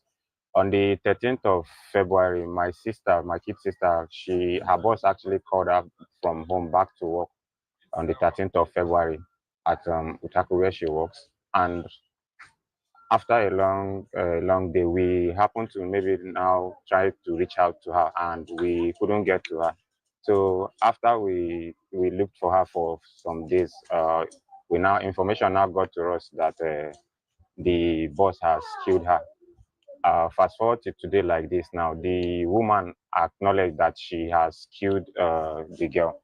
But unfortunately, till now like this, now the body we went to the morgue to see, the body the police people showed us is not that of my sister. I know my sister, and my mom knows her daughter too. We've examined the body, and that corpse that they show us is not my sister. But up till now, even after our testimony and telling the authorities that the body we saw is not that of my sister, they are still trying to maybe compromise the case in every different angles. The people involved are also trying to compromise the case. Please, I need every helping hand that I can get. My mom is actually a widow, and my sister is just 19 years old. I've actually done every possible thing I can do to see that maybe I can even come up with any solution. I don't have anyone to run to. Please, I need Nigerians to maybe give me a voice here. Please, VDM or anybody that I can get, please. I don't have anybody to run to, please. I beg you, come to my help. Oh, good morning. Good morning, sir. The person when they call now, may consider the girl. The dead body where you see your daughter. No, it's not my daughter. It's not my daughter. It didn't even look like my daughter because all the signs that I have, she's the only daughter that I have. So it was on 13th February. That was her off day. She's at home where her boss called her. Then I said, when I was asking her who is calling, he said my boy said I should, my madam, she said I should come back in the evening to work. I said, tell her now, why don't you tell her that today is your off day? You have a lot of things to do. You wash clothes. So it was in the evening. She said, okay. It was in the evening when she's planning to go. I asked her. She said she's about to go. Then I said, do you know what make me to feel like that? I don't like people entering night because of what is happening now. Said, okay, mommy, when I read there, I'll call you. When she read there, she called me. That mommy, I've reached there. She left home around that 6:30 to 7. It was Otako here, and I was living at a life camp. So it's not far. So when she reached, she called me. Then I said, okay. So when I didn't see her that day. She called us. She told us that she has arrived at our working place. We talked to her like 30 minutes. It's just to tackle from life camp here. So when the following day, when I didn't see her that day, the following morning, my phone is off. I asked her brother to call her. He called her. They said the phone is switched off. I called her when I charged my phone. They said the phone is switched off. The number was switched off. So I said, Mama, my daughter doesn't off her phone like that because she has power bank with her. So I called her. I said, let's go to Otako. Me and my son, we went to Otako. On reaching their working place, we called. They said the madam is not around. I called her madam because I have the number. She said she's at Kedna. I said, where is my daughter? You called her since yesterday, and I did not see her. I've been calling her, the phone is switched off. She said, no, yesterday was her off day. She didn't call her. I said, don't tell me that you are the one that called her. So she started making argument with me. Then my son now collected the phone and talked to her that, okay, don't worry. If you are the one that first reach her, you should let them know that if they first reach my daughter, they will call you. Since it hasn't gotten to 24 hours, I told her that we should just wait. So we did see her the following day, the same thing. I called her in the morning when I was even going to Life Camp police station to go and make report. I called her. She didn't call me. I'm the one that continue calling her that I never see my daughter. I said, okay. So reaching there again, they collect the phone, her phone number and call her. She said she's at Kaduna. Her madam said she's at Kaduna. She will come. They said she should come in next around that country that she's supposed to be in Abuja. I said, okay. She didn't come. Later, I called her that she was just beating around. She said she came to Abuja, something else happened. Then she went back to Kaduna. I said, what is that is so important to you that my daughter, we are talking of life, somebody's life. He said something, what happened that will make you to go back?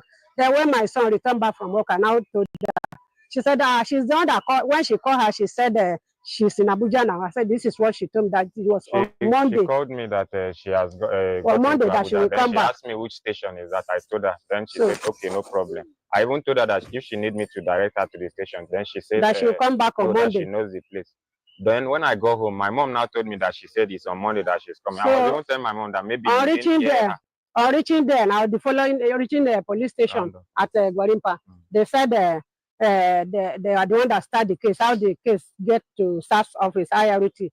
So I said, we are called there. Somebody called me, a strange number or no number that I don't know that they actually reached out to me and tipped me up that we should come, that so we that's should how come. we even noticed that we now got to even On reaching there now, we now saw the madam. They said she's one that killed. I said, you kill my daughter. So the following day now, we went to Dagwarimpa. They refused to give us the cup that very day. The following morning, we went there with my people. So they take us to the. I said, as this thing happened, is there any picture that you took there in that place? They said yes. They showed me the picture. I said, this is not my daughter now. So they said, okay, what we should do now? They should help me or what? I said, no. Let's go to the mortuary so that when I see the body, I will identify it that if it is my daughter. They said, I will go. I said, yes. Now, why wouldn't I go? I will go there. So on reaching the mortuary at Kubua, they said it is Kubua mortuary. On reaching there, what the cup they show me is not of my daughter. We are even up to it, the entire mortuary, including 2 policemen that follow us there. Me, my mom, my elder brother, all of us. So all of us, we around the body. We check everywhere. It's not my daughter. She knows her daughter. So the policewoman said, did I have the picture of my daughter? I said, yes. And now move the picture and showed the policewoman. I said, no, this is not she's not the same person. Even the picture they show me was brought in there on the 17th of January. Then they asked us, how old is she and what tribe is my sister? So we told them that my sister is Abia and she's 19 years old. 19 years then old. The lady now said, this corpse is a Kaduna. It's Kaduna. It's and even an older person. My sister is not chubby. She's very moderate. Then then the corpse we saw there is so from there now is a chubby person and very, very. Since that day, I've been walking up and down. They still take me from that IRT. They were looking for the woman that owned that hotel to come. When the they woman refused to come, she's on the run. She said if they want to see her, they should transfer the case to First CID. As I'm talking to you now, the case is already at First CID. And so when I was going there, since they didn't take me serious, they take me for granted. The case my people from the village, my people, they now follow me to there. Then they said they should give them their daughter alive or the cuff because they can't say they have she can't say she has killed her and they will not give her the cuff. So from there she write petition to IRT, Barakate, and demand command and the first CID headquarters. So it's just almost five petitions. The IG then now, they were the one that first called us. The petition. So that right now the case is being handled. They were the one that first called us. So but please, I need Nigerians to help me because with every fact that is going on now. We've actually done everything possible. They have taken me to the mortuary 3 times. It's not And the my cup sister. is not my sister, I know not my my sister. daughter. My mom It's knows not her my daughter. daughter. I know And now signs they in said her I should body, go and and I do know her birth mark that she has. We've checked the cups. It's not as if we are scared of the cups. I have entered there multiple times to show you that these people are trying to compromise this case at a point that they want to maybe go to the morgue and the crime scene. They didn't know that I've already gone there before. They said my son should not go with I should not come, that they should not allow me to come with them. That maybe if I get there, there are some certain things that I will see that maybe I will react. So it's everything they are doing is just showing that they are trying to cover up a lot of things. Please, I need Nigerians to help me as much as possible, because as I talk to you right now, I don't have anything to turn to anything. I don't have any, like for the past 4 months, I don't have anything to do again. I don't know where to run to again.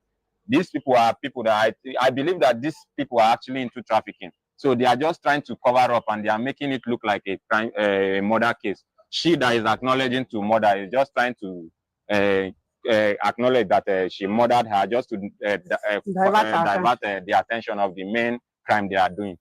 Please, I need Nigerians to come to my help. Please, VDM, I need you people to help me. Please, I really need your help. Help me. Thank you very much. I'm a widow. These children are very small. Small. When I lost my husband, I trained them up to this level.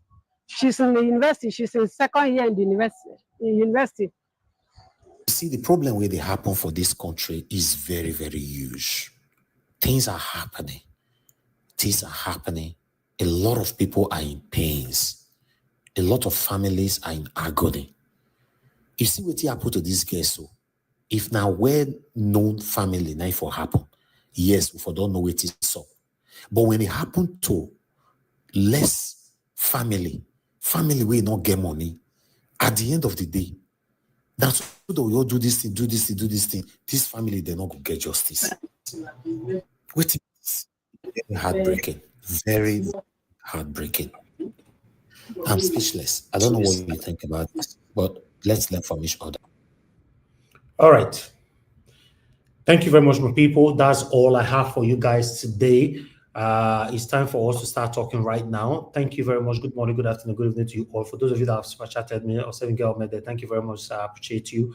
Victor, boss, thank you very much. I appreciate you. God bless you, all my people. Let me take this call quickly before I come to you, Mr. Jonathan. Hello, yeah, Oga Simon. Thank you, sir. Talk to we don't send them. You hold down after 10 minutes. You plan. You won't plan. I don't send them for you. Okay. If time day, if not, it will be tomorrow. But I'll check them. Thank you, sir. Tomorrow you go. Oh, you hold after 10 minutes. You plan because other video news. Okay, sir. No problem. Thanks, sir. God bless you, sir. Okay. No, somebody they are talking on your background. I think it's Mr. Jonathan. You know. Okay. I appreciate every one of you right there. Press on the like button. Help us to share. Please press on the $ if you can. Encourage what we do here. Mr. Jonathan, please talk to us. It's good to have you on the show. Good evening to you. Mr. Jonathan, there's noise on your background, Mr. Jonathan. Can you hear me? Somebody is talking. Mr. Jonathan, can you hear me?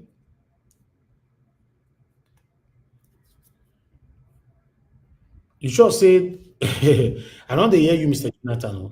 Hello, Mr. Elvis. Jonathan is not in the screen anymore. He's gone up. He's here now. He's on the screen now. How? I can't see. Is it not Jay? I can't see him. Okay. See, he was there. He's on the screen now. Maybe he's having problem. You can log him out. No, he's back again now. Okay, Mr. Jonathan, can you hear me? Yeah. Okay, now you're back. Yeah. Can you hear me? Okay, now we can hear you, Mr. Jonathan. Thank you very much, sir. Good evening to you. Yeah, I was actually sorry about that. I was actually speaking. I wasn't. I was hearing you, but you're not hearing me. I wanted to ask a question at the end of that last video. Did the family say that the boss, that she had confessed that she murdered the young lady? Yes. She has already confessed that she murdered. Yes, she fired her. Yes. Then why are we here now? Why? No, the problem now is that allegedly, why they are crying out now is that allegedly there's every possibility the woman is not even in the police station. 1, 2, police officers told them that their daughter is in the somewhere in the mortuary, and they went there. They were showing them another woman.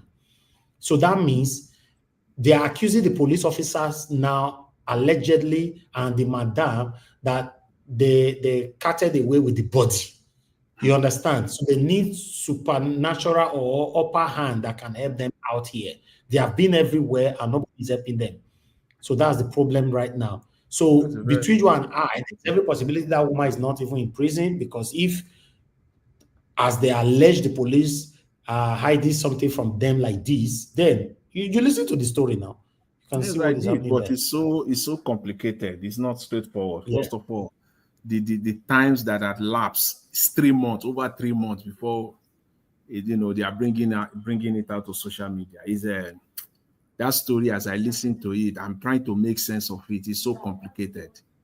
It's so Anyway, Mr. Jonathan, you are the first on the panel. Just talk to us. You have 15 minutes. Yeah, Mr. Elvis, I greet you. God will help this family. God Almighty will help them. That's my prayer. God will comfort this the mother and the entire family. I pray. It's so sad. I greet you, Mr. Elvis.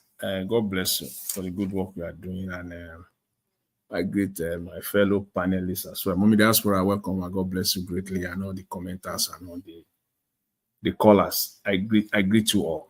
God bless you all. Welcome. Let me quickly add to what Madam Deborah said. Thank you very much for saying that. The money borrowed is for 2027, period. If you still have problem trying to understand that, well, it's not me. You are not going to hear that explanation from me at this stage and time in Nigeria. But why will you say that, sir? That what? Why will you say it's for 2027 when we are already giving out money to people that are going to technical school, 45,000 per month. We are paying student loan. We are doing street light, 200 and something million per one. You are saying, why are you saying this, sir? You have been sarcastic. You want to get words out of my mouth. You want to push words out. You have been sarcastic. We are also trying to bring Mr. Elvis to our media team. Why are you doing this to APC? I said we're supposed to arrest, give us our mandate. We are making black. No. I support you. Why, where would they build street for 2.5 billion? Okay, you know what? I go deal with that matter in 2024. When 2024 comes, then I will deal with it. Not 2025, 2024. I will deal with it. So when are we going to get to 2024, right? And when 2024 comes, no worry. Just wait for 2024. It's coming. You go wait forever, and I tell you so. Nigeria. Yesterday here on this platform, I said you got to preempt them, and it is not too difficult to preempt them. You have to go 2, 3, 4 steps ahead of them, because that's what they do, and they are very good and sophisticated at it. For that matter, when it comes to Nigeria, they always go 2, 3, 4 steps ahead of Nigerians. And Nigerians must now play that game with them. You have to go ahead of them. Just here yesterday, I said that's what we are going to be hearing going forward. We have not even sleep and wake, and they unfold the video. We are seeing it already. They have unfolded the script. They are playing it already. We have not even gone to bed to sleep and even wake up. We are already seeing it. Buhari just celebrated Tinubu 2 years and saying that Nigerians are impatient. What are they telling you? Don't worry. Just wait. Everything is going to happen. Everything Tinubu has done is going to happen. Just be patient. Just wait. Is that not the script they are playing now? And I took my time, though very difficult. It's like somebody is hitting me with a pin. I listened to Tinubu's speech about 24 minutes. It was very difficult. Very, very difficult for me, but I tried. I got to listen to this man. Everything he said was a lie. Everything Mr. Tinubu said there was a lie. The chief himself, the chief propagandist himself, Everything he said was a lie. And he laid it out for them. Their mantra going forward. He said, the results, everything that I have done, that is Mr. Tinubu speaking now in his conclusion. Everything that I have done will soon be visible to everyone to feel and enjoy, unquote. So what is he saying? Just wait. You will start seeing it after 2027. That's what they are telling you. He has laid it out. He has laid their campaign strategy going forward. Mr. Tinubu has laid it out. Remember now, there will be no May 29th again until 2026. As at that 2026, the campaign will be in full gear.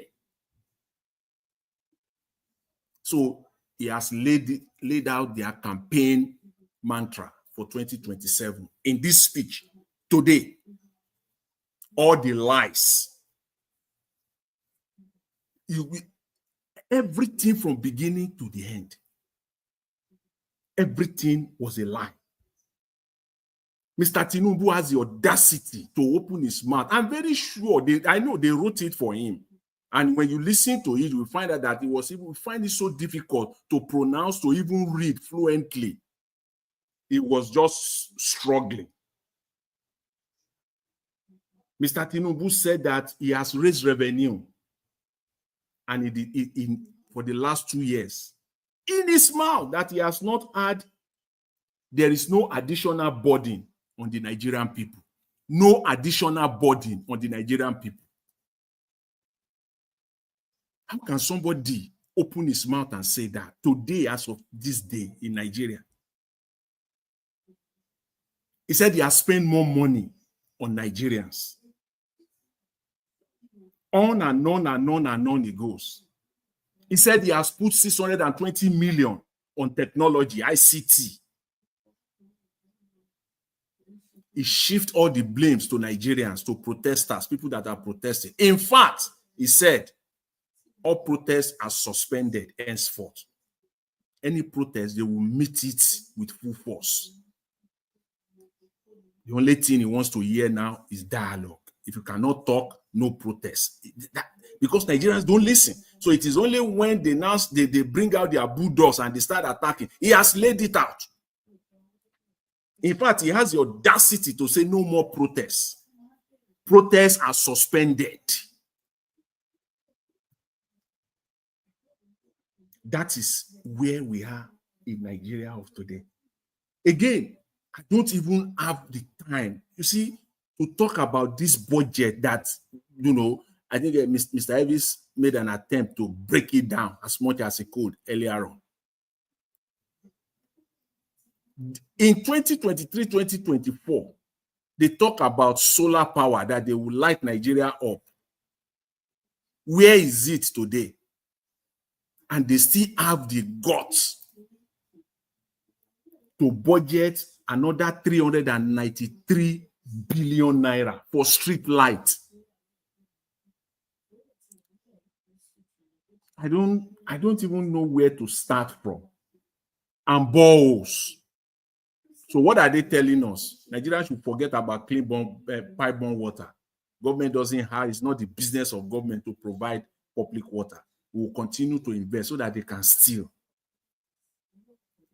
Look at the list. Just look at that list. Look at the padding of that budget. Where do you want to start from? My question now is this, because we can stay all day on that one alone, and there is no time. Absolutely no time. All I can say is this: how low will Nigeria go? This country is not degenerating. It's not degenerating. This country has degenerated into the abyss. Yes. A country where students are writing exams at 12 midnight, 10, 11 p.m. to 12 midnight. How low? We need to ask ourselves that question at this point in time. How low will Nigeria go? How low will that country go? No shame. And before you say jack now, Just before you say it, they will say you are demarketing Nigeria. Is that not what is happening? So everybody should just keep quiet. So if anybody talk now about student, 15, 16, 17-year-old students, years old student writing exam at literally midnight, you say you are demarketing Nigeria. Who is demarketing Nigeria if not the government of Nigeria? How low will the country go, for crying out loud?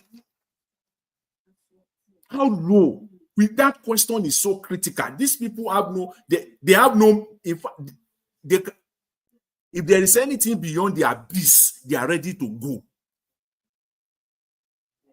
There's no shame at all, no standard of any kind. I believe it's Madam Rita who will emphasize it on this platform over and over and over again. Nigeria has no standard. If you don't know it, this is it. No standard. After all, I won't blame them. Their children are not in Nigeria. They are not there. No sensitivity, no empathy, no compassion. That a child will sit at home, a father and a mother, you've gone out all day, you come back by 6 p.m. and you look around, your son, your daughter is not back from school. 8 p.m. How will you sleep? How will you sleep? See parents in the middle of the night. How low? Nigeria is terrible. And it is just so shameful that they said these lies without even blinking. Without blinking. Mr. Tinubu or somebody, I was listening to it, they are now saying, or the spokesman, that after all, the new 20 billion will be spent by the state. Look at stupid comments. Who will spend the money in the first place then? You will give it to Mr. Jonathan, Abi, or you will send it to Mr. Jonathan's company.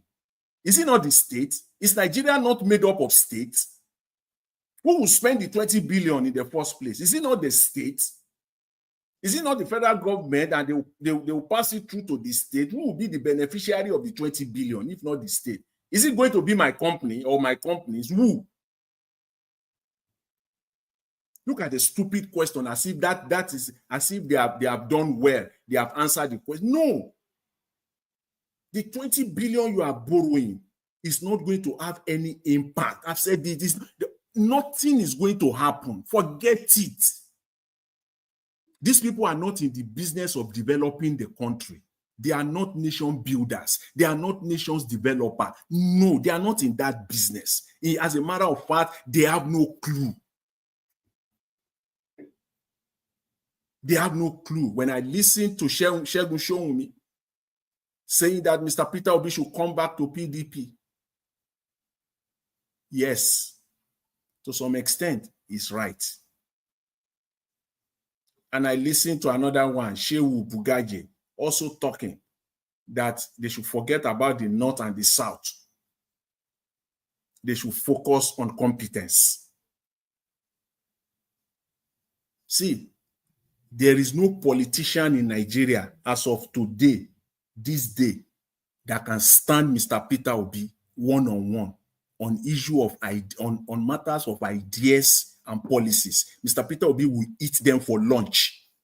And that is why they maybe you can say that again so that it can be like a sound. There is no politician in Nigeria today, as of this day. I don't know tomorrow or next tomorrow, but today, as of this moment, there is no single politician in Nigeria that can stand Mr. Peter Obi on ideas and policies. He will eat them for lunch.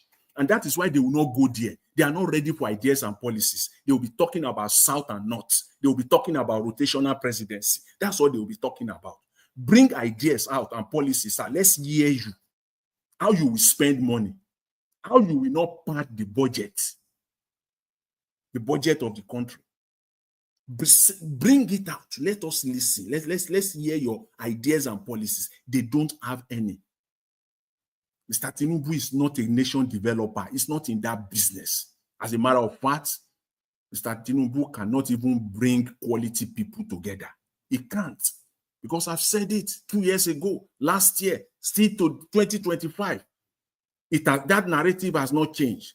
There is nobody, no person that has earned his position, that has worked all his life or brought himself to the level that he is right now today, educationally, intellectually, that will come out and say he wants to work for Mr. Tinubu. Nobody. Anyone that, all those that are working for him, they are like-minded like him, they are opportunists, they are not in the business of nation building. And make no mistake about it, we have an illiterate leading Nigeria. A stark one, Mr. Tinubu, is a certificate forger. The man did not go to school, period. He didn't go to school. He's the one that is leading Nigeria today. It is one thing not to go to school. That is one thing. There's no problem in that. That's not the end of the world.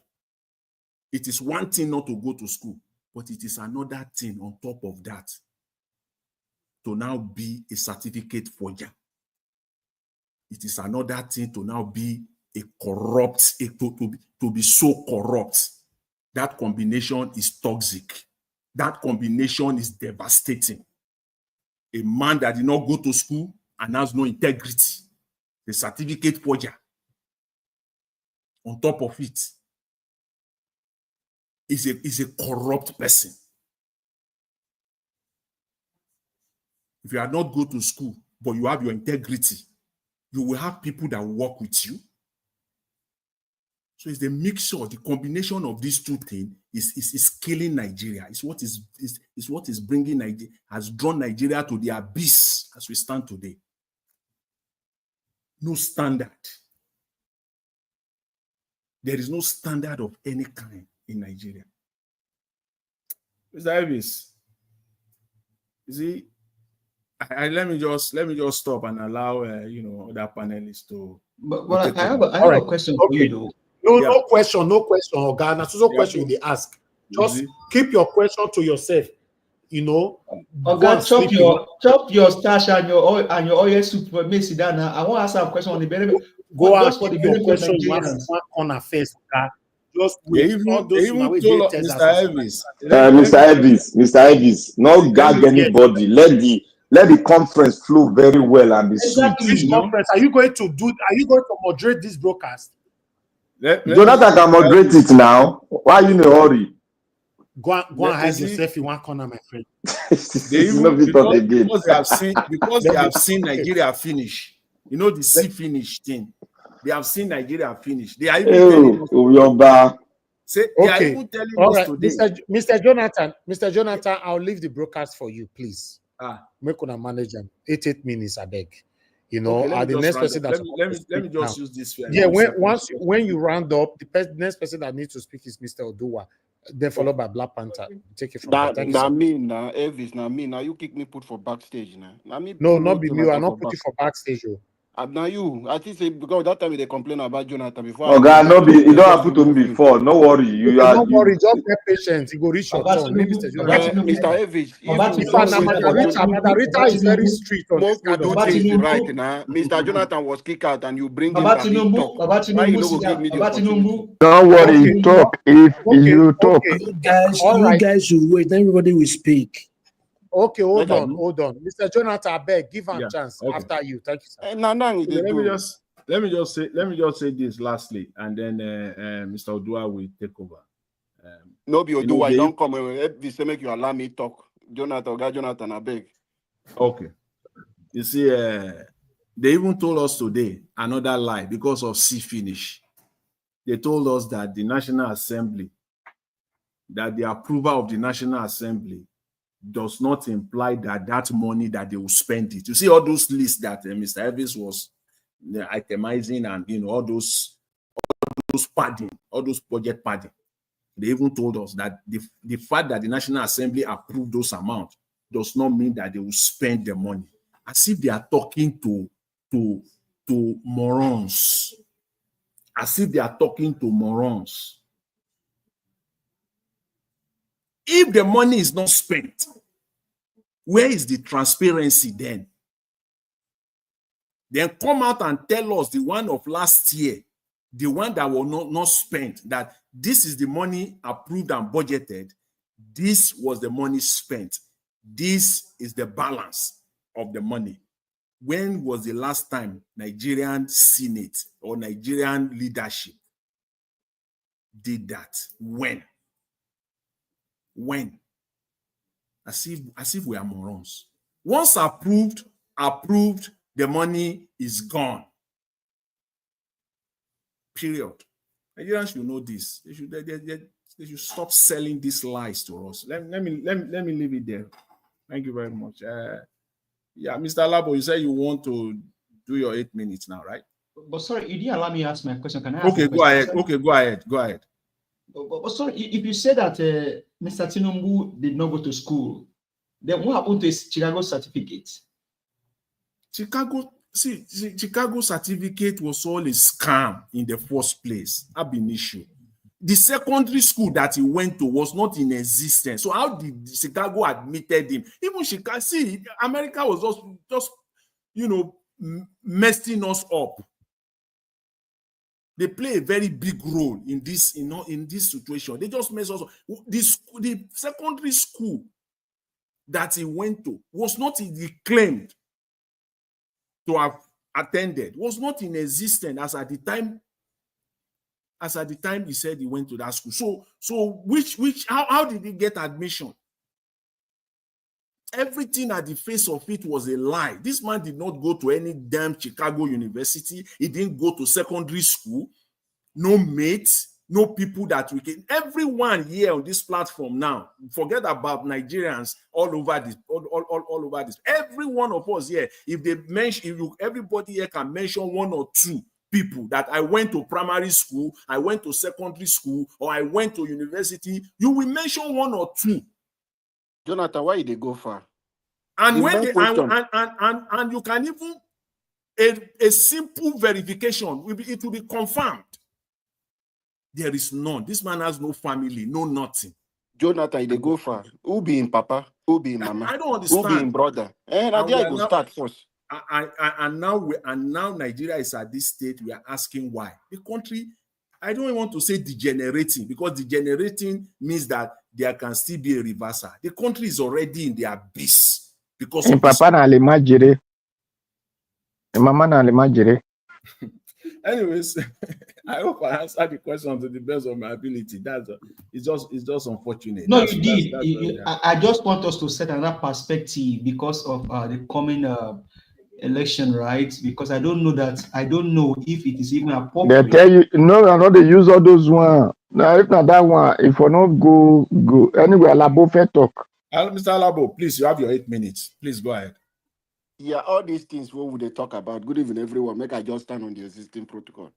The backroom staff are hello now. You guys are doing well, and God bless you, Mr. Najawach. Mr. President, if you are bringing something of a Tinubu on, is that it's not about certificate that Nigeria they will rig themselves into. Let me not say because Nigeria did not vote for him. Mr. Jonathan, you mentioned something. They are talking as if we are maroon. What is the statistic of the educated people in Nigeria? You are opportune, and you have that opportunity. You went to school, and you have understanding. There are people who have gone through the same school with you. They don't have any basic understanding of what is right and how to do things. So those people, they know how Nigeria is. That is why they are doing everything. There are people you will go on the street today, they are ready to slap you because of President Tinubu. So when you are talking about they feel Nigeria are maroon, you are free. But there are thousands of people out there in the street who do not have those understanding, which they are using, they are manipulating. Go to their Majiris camp. They will just tell them what to do. They don't care to know if this is true. They just follow the instruction. You will see someone come and said, Amajiri, they will come, Imam will tell you, go and stone people, and they will pick things as stone. Are those kind of people during election, what do you think they will use them for? It's the same thing. So we have a serious problem when over is about 50% or 40% of your citizens are not educated. How are you going to do something? Or the population of your country more people, you left them behind. So if you go to the north today, the level of people who are in education and people who are not in school are much more. You will see the difference. So how are we going to fix the country when those kind of problem is there? That is why some people are saying this democracy we are practicing is not helping us. It's not good for our country. We need leaders who will come and make drastic decisions that can fix our country. We are not talking about leaders like our current president who is doing everything to build his empire. That is it.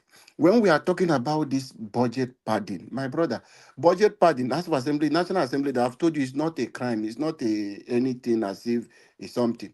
They have let you understand what is padding. It's for you to make an amendment to adjust. So they have told you there is not something. It's an agreement between the executive and the legislative arms. The executive, they are aware.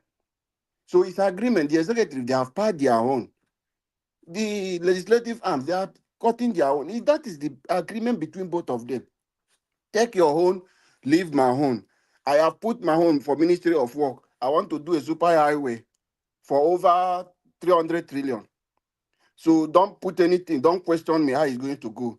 Put your own during the budget time. So these are agreement between them. So that is why I am still talking about for us to get Nigeria working. Even if we have a failed executive, if we have a strong institution like the National Assembly, the presidency will do what is right. They will do what is right. And it will be for the good of the Nigerian people.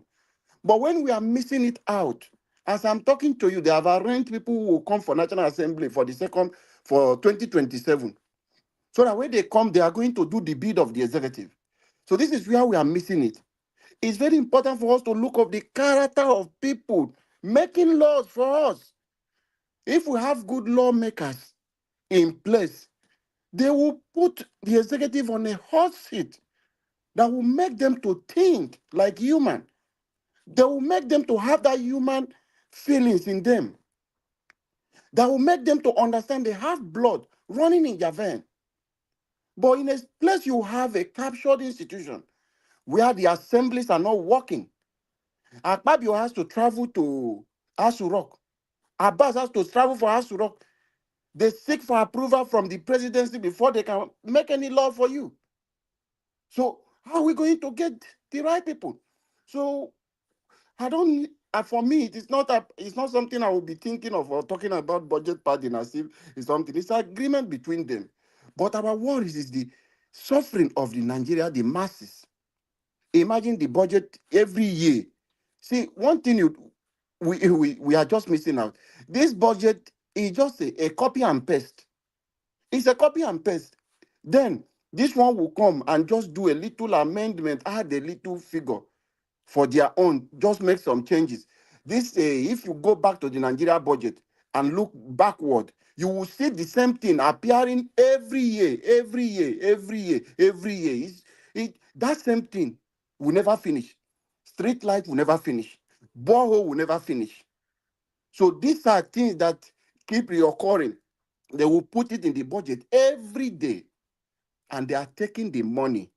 They share it between themselves. They say it's a constituency project. When you ask the National Assembly, they will tell you, I don't have any hands. I don't know the contractor who is doing the street light, but we know it's all lies.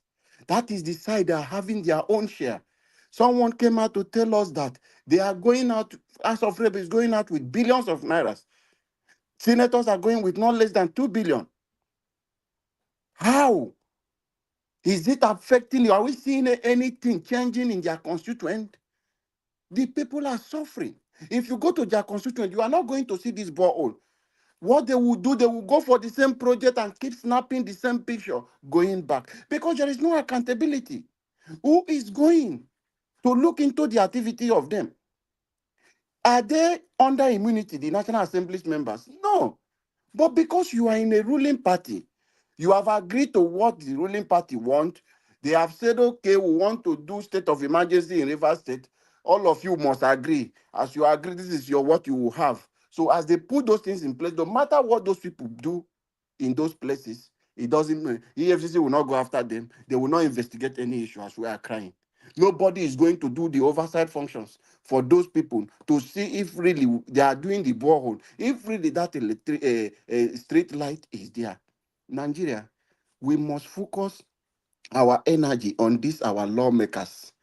People who will send there to make law for us. When we get these people right, a lot of things will change in Nigeria. It is very important. If we continue to have a rubber stamp assembly, any president that comes, any governor that comes to sit down, will just carry out anything and control the institution. So these institutions are supposed to be the three arms of government, which are supposed to be a check and balance. But we are not having that in Nigeria. The executive does everything in Nigeria. They control the judiciary, they control the legislative arms, they control the security arms. So everything is on standstill under Tinubu. If President Tinubu did not say, let's do this way, nothing is going to happen in Nigeria. We must not continue this way. That is why election of 2027, don't give up. It's between the Nigeria people and APC-led government. We are ready for them. If President Tinubu let him do electoral reform or put his brother or put Sheyi, his son, as the INEC chairman, it will not favor him. It will lose out because Nigeria, we are ready. No matter the celebrity they are going to pay, a lot of things is happening. They are contacting a lot of people. That is why I say it's not about how many followers you have. It's when you will come and say those followers you have on your social media handle, you have 1 million or you have 5 million or 10 million followers in Instagram. It's when you can tell those 10 million people, I'm hitting the street of Abuja. Come follow me. When those people, then that is when we will know you are an influencer. So all of those people taking money to come and campaign for what Nigeria are suffering. And Nigeria should not fall for this government because we have not seen anything. All these things they are telling you there is hope. They are doing something that will materialize in future. It's a lie. It's a scam to scam Nigeria and tell you that after 2 years. Mr. Labo, you have less than a minute. Okay, thank you. It's a scam that will come to tell Nigerians and say, oh, give us time. These things we have put in place is going to bring good fruit. It's a lie. Don't believe them. Our people say a farm that is going to bring out good things, you use the one at the backyard to know how the long ones is going to be. That is how it is. With the APC government, as Dane Boala have stated it, if you like, President Tinubu to stay for 30 years, nothing good will come out of it. Thank you, Mr. Jonathan. Thank you very much, Mr. Labo. Thanks. Just as you said, you see, when it comes to budget padding, it is the same thing every year. Last year, they call it solar panel street light. This time, they remove solar panel. They leave street light, all the same. And then they added about 70 billion to it, to that amount again, compared to last year. So it is all the same. The question is, where are those solar panels for last year? Where are they in Nigeria today? Who is asking? Where are those solar panel street lights? Please show us. Let us see where the 250 billion last year went to for those solar panel street lights. We want to see them. God will help us. Yeah. Mr. Black Panther. Mr. Odua. Mr. Odua. Thank you. Mr. Odua, please go ahead. Thank you. Good evening, Baba Jonathan. Good evening, me and Black Panther, who fake concept? Me, I don't understand. Good evening, everyone in the panel. Can we hear me? Yes. Good evening, Mr. Najawash. Good evening, Mom Diaspora. Good evening, commenters, listeners, and viewers, and the passerby. Thank you all for your time. Well, you see, if person talk, people doesn't understand and take note. It was yesterday we were discussing this thing. Oswokalu from, I think, Abia State, former governor, which is my senator. According to what I heard, he said Nigeria are lazy. People will say, no, Nigeria is not lazy. No, Nigeria have proven that how lazy they are today, because it was yesterday. Today have proven that. Tinubu said nobody should come out in protest. Abi said whatever they will. If Nigeria are not lazy, for that West alone to come out in matter of Tinubu, supposed to hold Lagos down, the place that Tinubu and his so cohort and Buhari and whatsoever hold. that place supposed to be filled up for that West, so that we will see the actions that he has to deal with Nigerians in court or whatever, because in government we take people to court. So his protest, this thing will be reversed in that court for Nigeria to know if really, if Buhari and Tinubu is not mentally derailed. Because you cannot build a house and tell people never to build house again. It is not possible. So if you build house, we will destroy your house or we will hold you. No, it can never be possible. Because Tinubu protests, and even that is why the day that he said subsidy is gone, Nigeria is supposed to feed the street and says, Buhari, Tinubu, you cannot lead us because you protest against removal of subsidy. But Nigeria just move on. They like, what is this, our brother name in Wari? Ewa show. They like Ewa show. And this thing, Nigeria, big brothers, small brothers, what they call them, Nigeria. Those are what they like to see. Than to face their reality of life. The next thing they'll be looking for, we dash them money. Tell you country is hard. My dear, if it's hard, let it hard for you. Make it soft. I will not make it soft for you. So that is it. That is why any of my people believe told me, Tinubu will be good and make good government to them. If they are crying today, I will tell you, no, don't cry. We'll just keep enjoying it. Because what you sow, according to the Bible, it says that is what you will reap. So you cannot sow for Tinubu that you want me to come and be giving you cold water to drink when you are not receiving the hotness of the Tinubu. No, you have to enjoy it completely. Call me any name you want to call me. I will agree. But so that next time you will learn from your example, from your mistake. But if I ease you tomorrow, you will do worse. So that is for Tinubu. But because Nigeria are really lazy, they cannot protest. And they will not be afraid to protest. Then the second one is, according to the Christians, so they said there is a place that said in the Bible, let the dead bury their dead. So, and former Buhari, former military president Buhari was congratulating Tinubu 2 years in office. And people will not come out and say, no, the dead has to congratulate the dead. Because they say, show me your friend, I will tell you. He said Nigeria is impatient. Really, we have seen that the one Tinubu Buhari did in his time now is materializing today. Nigeria cannot go to farm. Nigeria don't have food to eat. Tinubu Buhari carry his Boko Haram terrorists. They started giving them other different names to make it sweet, like if they are not evil. Then, if you arrest them, they will tell you, take them to Abuja. A terrorist will be telling you that if you arrest me, if I go to police station, they will release me. So you are just wasting your time.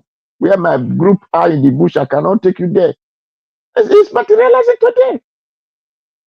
Because the Nigerian people are really lazy, so they cannot take their actions. They will tell you the federal government, especially like my brother Black Panther, he will tell you, no, the federal, that time we quote law. And we surprised when the thing is not hot too much. If we forget that he was quoting law early.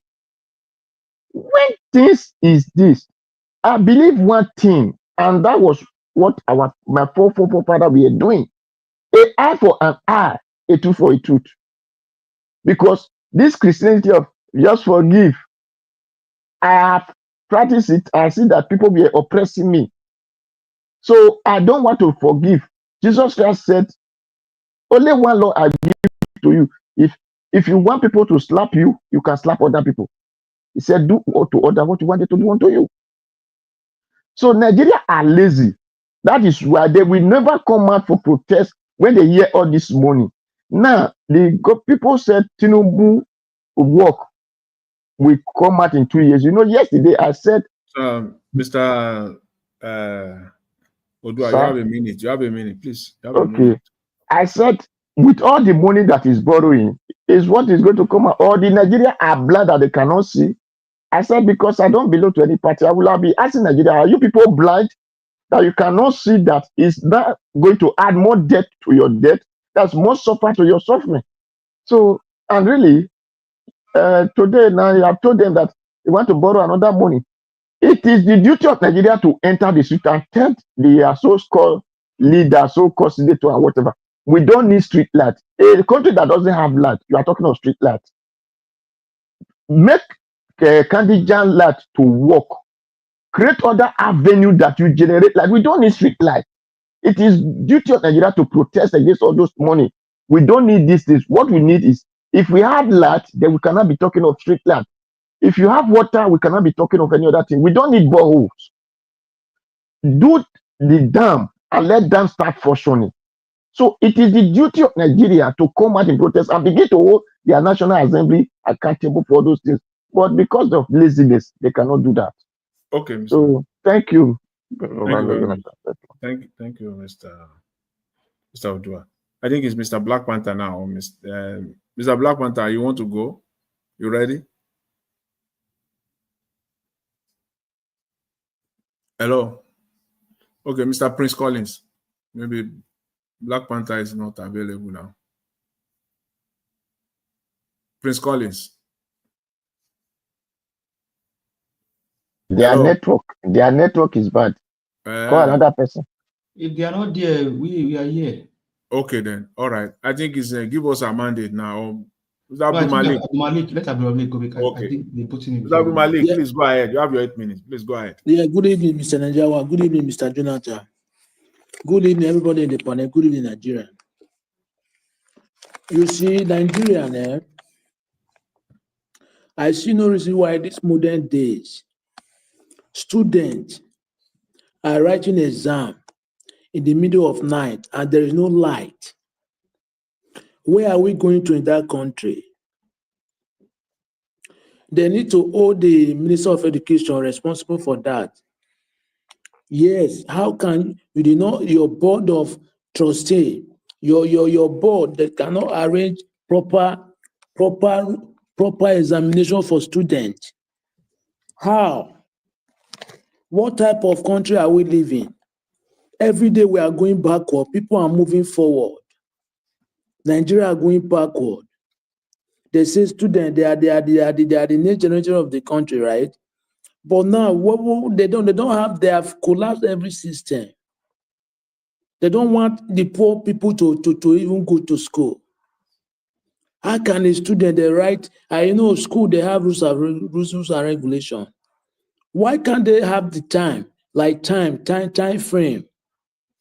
How can somebody write exam middle of the night and perhaps there is no light? How can you pass the exam? How can you know what you are writing? You can never concentrate. What type of country is this? Everything is fair. There is no system or grant. We have a long way to go. Very big, long way to go. If there is no reaction, this thing will continue like this. There is nothing will change. That's why they keep on doing what they are doing. They believe Nigeria, they don't care. They feel reluctant. They don't care on anything they see. They just feel like they are not there. That is the reason why they continue those things they are doing to Nigeria citizens.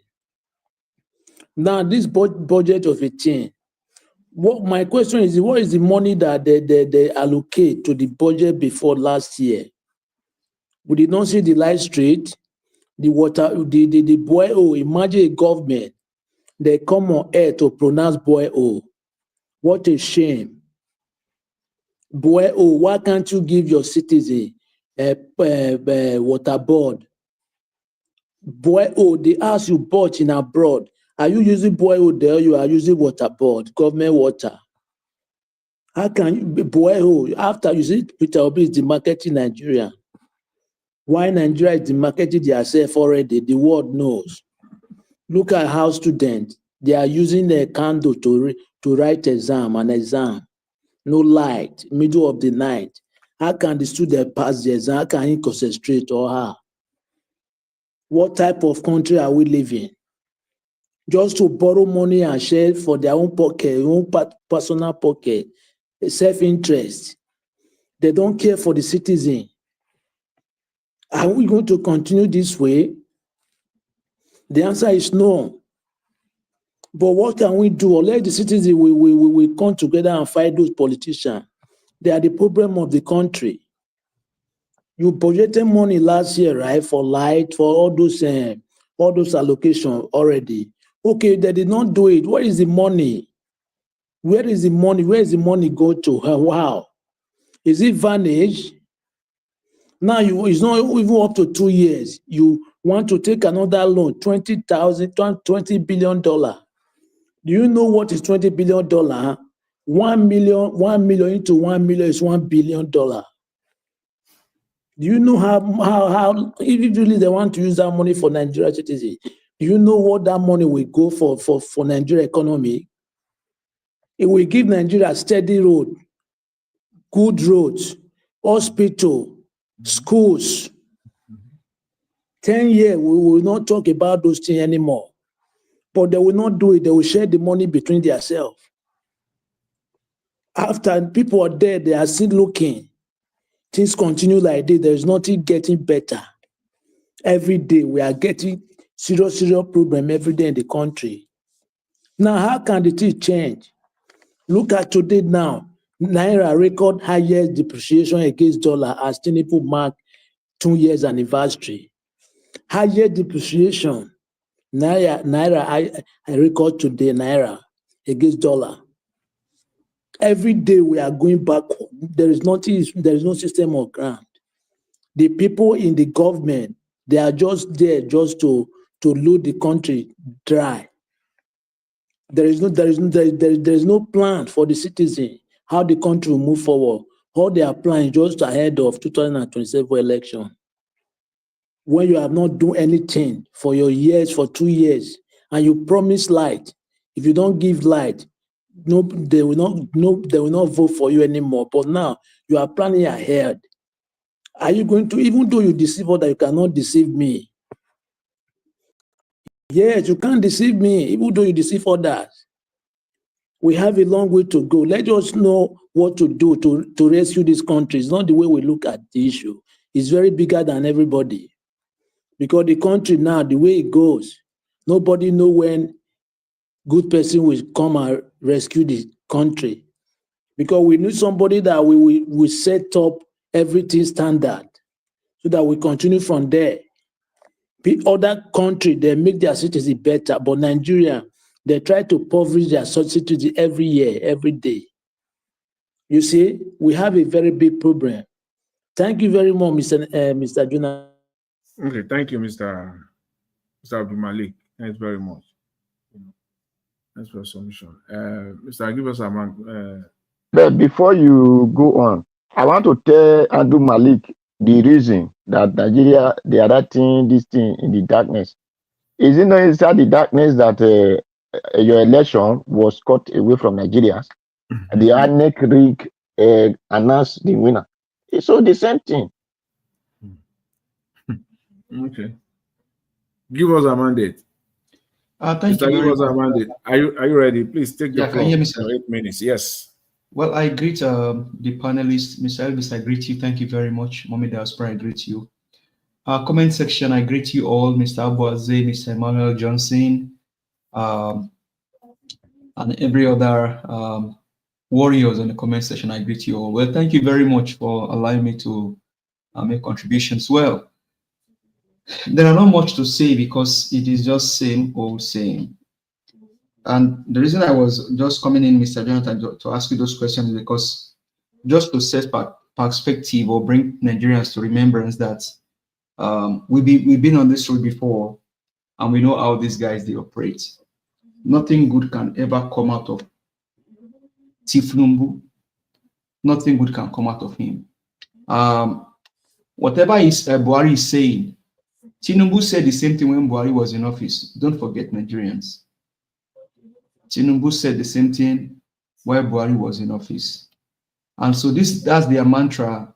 That is what they use to cajole the people. Now, they are the ones fooling themselves because Nigerians know that they are failures. Nigerians know that these guys are failures. The only concern is that Nigerians arise and take up the task and do what is needed for their country. Countries all over the world don't deteriorate this level before people arise and fight for their countries, knowing fully well that the country belongs to them all. But in the case of Nigeria, what we hear is people just sit down, nobody wants to pay, but everybody wants to enjoy the good of the land.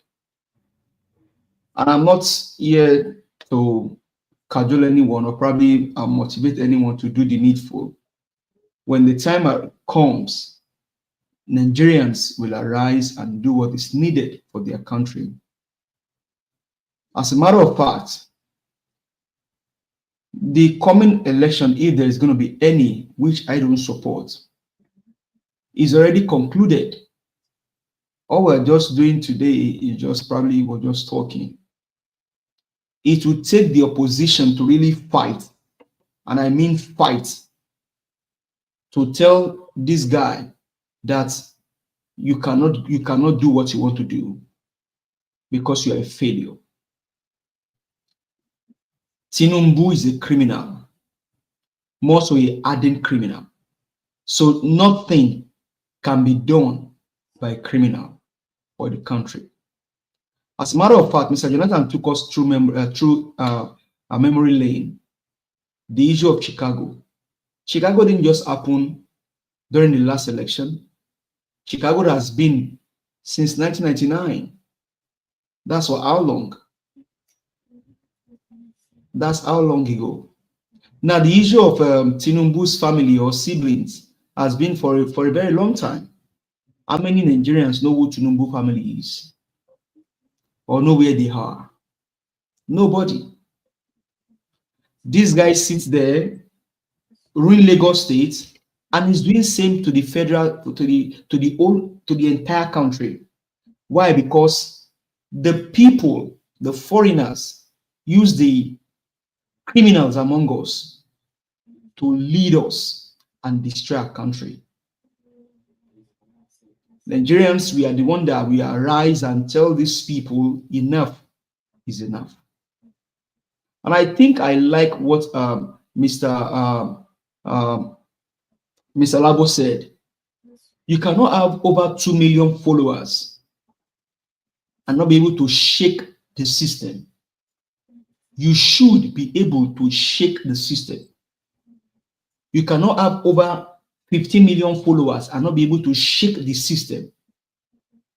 You should be able to shake the system and let them know that you are not, these people are not just following you for following sake. There is a need why people have come to rally behind you because they see a light in you. And this goes to my principal, Mr. Peter Greg Yobi. You cannot have over 15, you cannot have this humongous number of followers and we are not able to shake the system. And let these guys understand that Nigeria needs to change. No, Nigeria needs to change. We cannot continue like this. The country is being run aground. The country is being destroyed. As a matter of fact, growing up in Nigeria, I've never in the history of my life write exam. I didn't write my WAEC in the night. I didn't write my GCE in the night. I didn't write my poly JAM exam in the night. I didn't write my university JAM exam in the night because the system was still okay then, as a matter to a certain level. But what do you see today? Students writing exam in darkness. That tells you the state of the country. That tells you where the country has fallen into. Children now born behind us are suffering the consequence of this. How many of these evil men wrote exam in the middle of the night or in darkness? As a matter of fact, how many of them wrote their jam and they told them that because of glitch, some people's results were affected and somebody had to lose their life? Do you know that somebody lost their life because of the craziness of that jam director? I think they said it was a girl that lost, she probably took her own life because of the craziness of this jam director. And the man is still sitting down there as the current director of jam. In a sense, society, he himself will line up for his own time. But what do we see today? Evil. Evil. Evil. Where they now use political machineries, policy holders, offices with institutions that should be making policies, institutions that should be against corruption. They now use it against their opponents just for their self-will. It is only in Nigeria you now see a governor without any enterprise. Now a former governor ride on Rolls Royce. What was his enterprise? He went to school as a law student. Did he ever practice law? We can never practice law. But Abiamila stole from his own client in America. The governor of Ogun State is a criminal. And you have them like that. And these are the people ruling the country. I've said it here. These guys, we have to criminalize the country because what do you say? There was a budget. Mr. Jonathan, I was even going to ask you that maybe we just do a budget day on this platform where we just bring the budget for last year. I'll begin to check mark. Okay, they said they were going to put borehole in Omuaron in Kwara State. Okay, can we call somebody in Omuaron? Were there street lights in your neighborhood? And because Nigerians have lost forgetting memories, now they are presenting a new budget to us. Do we even ask them questions on the last budget? You said I know Akpabio, for example, the chief thief of NDC said they were going to put street lights in his own state. Akpabio, how many street lights did you put in your state, in your constituency? Okay. Please round up. Akpabio said it here. Akpabio said it. He was on Please round up. So you ask Akpabio, Mr. Akpabio, how many borehole have you dug in your place? How many street lights did you put? Mr. Peter Obi is not in government. We can see the impact of the borehole that he went to give to Northerners. The impact of the money that he give to nursing homes, we can see there. But these guys in government, they tell you they increase in your budget, they're going to put street lights. How many round up. Tell me, for example, in your state. Please round up. Maybe in Oloshogo, for example, or Jagbo, for example, how many street lights were there? Can you hear me? Yes, sir, I can hear you, sir. Please round up. So these guys, maybe we can do a budget day, Mr. Jonathan. We can look into it. Let's do a budget day. Last year budget, and we check mark. And we tell Nigerians, don't allow them to approve these budgets. I mean, just make a case. Even if they will not hear you, but at least do something. Because the last budget, they were all stolen. Nothing was done. Thank you very much. I yield the mic. Thank you very much. I think that is the area where one of the areas where the Nigerian media has failed and continue to fail. Nothing stops them from having even a show, even if it is a 30-minute show once a week. Or, they'll call it, the budget, something like that. Just give it and then break it down. That one alone will begin to scare. What is wrong with them? And you will put someone with a strong personality that you will bring there. Somebody like Rufai. There are, that will handle that show. It will be the anchor. You see? So let each senator, you will call each senator week by week House rep. They will come. You will invite them, and the one that refuse to come, you will. My brother, why are we talking as if we don't know the problem which Nigerian press have? Hey, Mr. Black Panther, you are It's back. just to give a benefit of a doubt. There's no benefit of doubt there. We know the problem this of one the that press. Abati will sit down and be talking when Oji will talk about something and you want to fall on your chair. Bring the budget. Last year budget. My brother, what we should be doing is to continue to put petition against the press. That is what we change and bring them out. Not telling them, oh, the Nigerian press, oh. Black Panther. Thank you, my brother. It's your time. It's your time now. Please, you have your 8 minutes. I want to say thank you to everybody that has spoken. And most especially, I want to thank Mr. Jonathan. You brought query. You queried them. That's a fantastic delivery of your point. You queried them and you forecast. People are learning. I'm learning. I learned a lot from it. I want to thank Mommy Diaspora with everybody that is watching this program today. Thank you very much. We are doing our best to speak and query and foster solution. Now, we do something here that is as if we ourselves will be thinking that we are saying things over and over again. The reason why we are thinking like that is that we are not querying them. We are not bringing forth petition. And you forecast what they want to do. That is it. That is how we will learn it. That is how Nigerian people will get the secret of what they are doing. But if you start saying it as if we ourselves, we are just like a bypass, nobody's going to learn from it. Now, we should look beyond Nigeria as a whole.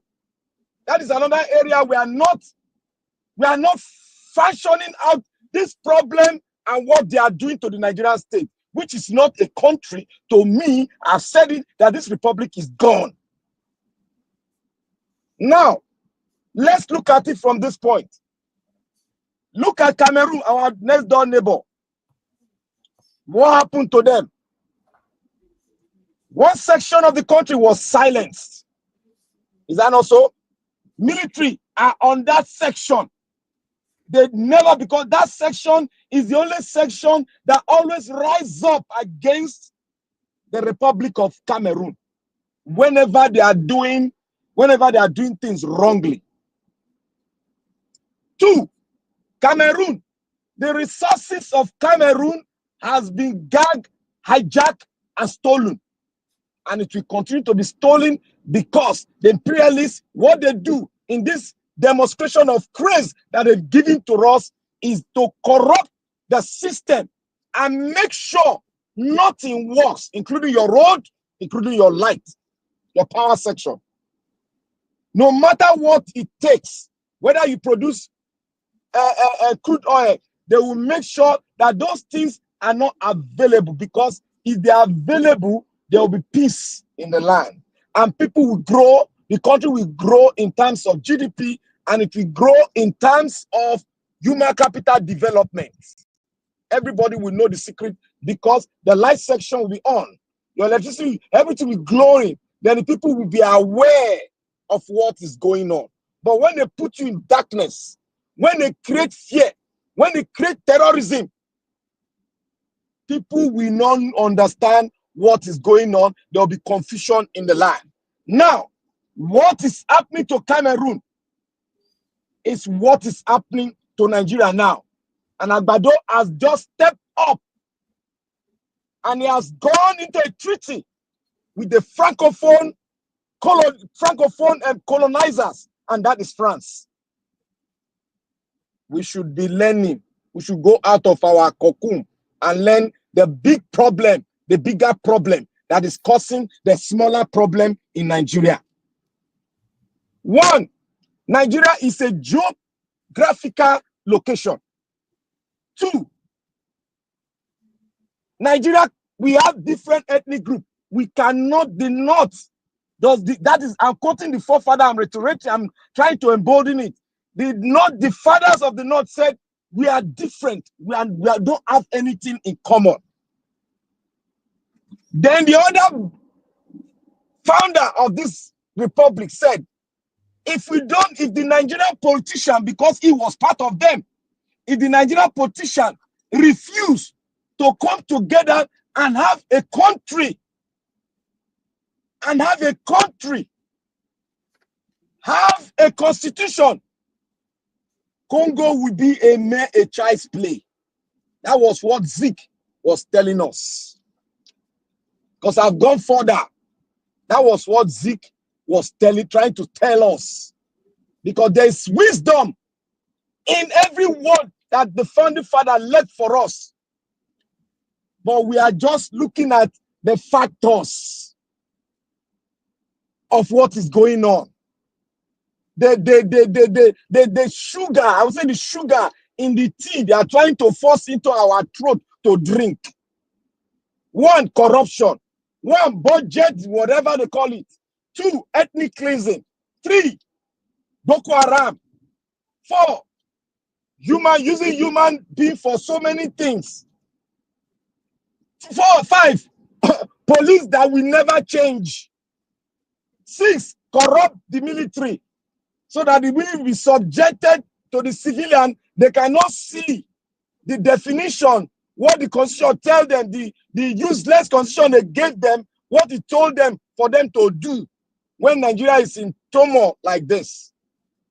A general told you that I cannot fight the insurgents because the commander-in-chief of the armed forces has not given us the go-ahead to buy the insurgents. And somebody came here to say, do you think any soldier want to die for fighting insurgents? Somebody came here, a panelist said it yesterday. All of us just keep deaf ear. Me, I don't fancy your way of delivery, but I pick your word. I picked that word yesterday. That is the totality of the word. That is the message you wanted to send out. He said the soldiers, do you want them to come and die for nothing? They have family, they have children, they have wife. Let me tell you one thing. Soldiers know the definition of being a soldier. Soldiers know the definition and the outcome of a war situation. Now the question is, have they declared war on terrorism in Nigeria? The answer is no. Why? Because your commander-in-chief is in alliance with imperialists to keep the flame of terrorism up so that they can easily divert your attention and steal the wealth of the country. Now, who is in charge of your air sector? Is France. The major people exploring that oil, France, you know, they are Texaco. What they call them? Another come, I've forgotten. Halliburton. Where did they come from? They are the one exploring your oil. They are there in the sea. You don't have meter that will tell you how much oil is being taken from your land. The same thing happened to Burkina Faso. They never knew how many gold was taken from their land. But at the end of it, France has 75% of gold reserve in the entire universe. People are not getting the big picture. You are not getting it. That is what is happening to Nigeria now. They will never allow Nigeria is the stronghold that they will never allow to get its sovereignty. Nigeria is the last stronghold they will never allow. So we should try as much as possible to think beyond what is happening in Nigeria. I don't care about the budget. I don't care about anything because I know that is what they are going to do, and that's what they are going to do. Can you hear me? Yeah, I heard you. I'll round up now. That is what they are going. That is what they will continue to do, and that is what forever. If the military does not wake up and protect the sovereignty of their nation, they are the last point of call because your sovereignty has been stolen. Nigeria has never been known from history to fight and bring down a government. a civilian government. Nigeria has never done it before. So therefore, it is high time the people that are meant to defend the territorial integrity of the nation should rise up and make sure they take their sovereignty back. See, the civilians are docile and sleeping because they've been divided under the auspices of tribalism, nepotism, and any other thing. Nigerians, you cannot wake up because you cannot fight this civilian. I beseech the military to wake up and arrange this country again and let us move from there. Whether we are going to stay together or whether we are going to split, let them define it. Thank you, my brother. Thank you. Thank you very much, Mr. Black Panther. Thank you. Mr. Tinubu today in his speech earlier today, you know, he was literally like they are aware of what is going on. Mr. Tinubu was literally begging. As I saw, very good to listen to the speech, to listen to him. That he was begging that, please, if they are aware that people are, you know, they want to bring the democracy down. That Nigerians should not listen. They should not listen. That this you see him. You know what thing they do. You see him now. You know what thing they do. It says so now. It's not in my mind. That was what Mr. Tinubu said today. And the gullible Nigerians will fly with that. Will fly with that. He was literally begging because they are aware of they have the intelligence. What you and I don't know, they know. So he used the opportunity today to beg Nigerians that please don't listen. That people are clamoring. They want to bring the democracy down. Please don't listen to them. The military general, my brother, the military general sent a message to us.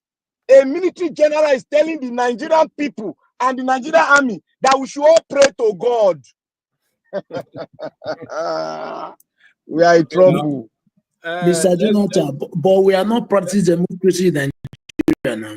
There's no democracy in Nigeria, of course. Now we know that there's no. Okay, why he said that they want to bring the democracy down? What is democracy? In their mind, you see, when you lie to yourself, it will get to a point you believe your lie. They believe that Nigeria is to them, as far as they are concerned, they believe because they can only thrive. They can't call it another name. They have to. Let me tell you why. Let me give you hint why. One, the Nigerian military information has been going out. He went straight to that local government chairman. He said no order has been given to them to fight the terrorists. Two, the Nigerian general, the highest hierarchy of the military, said you should pray to God. Does it not tell you that the military is divided? Thank you. It's just that there are many things that we don't say on social media.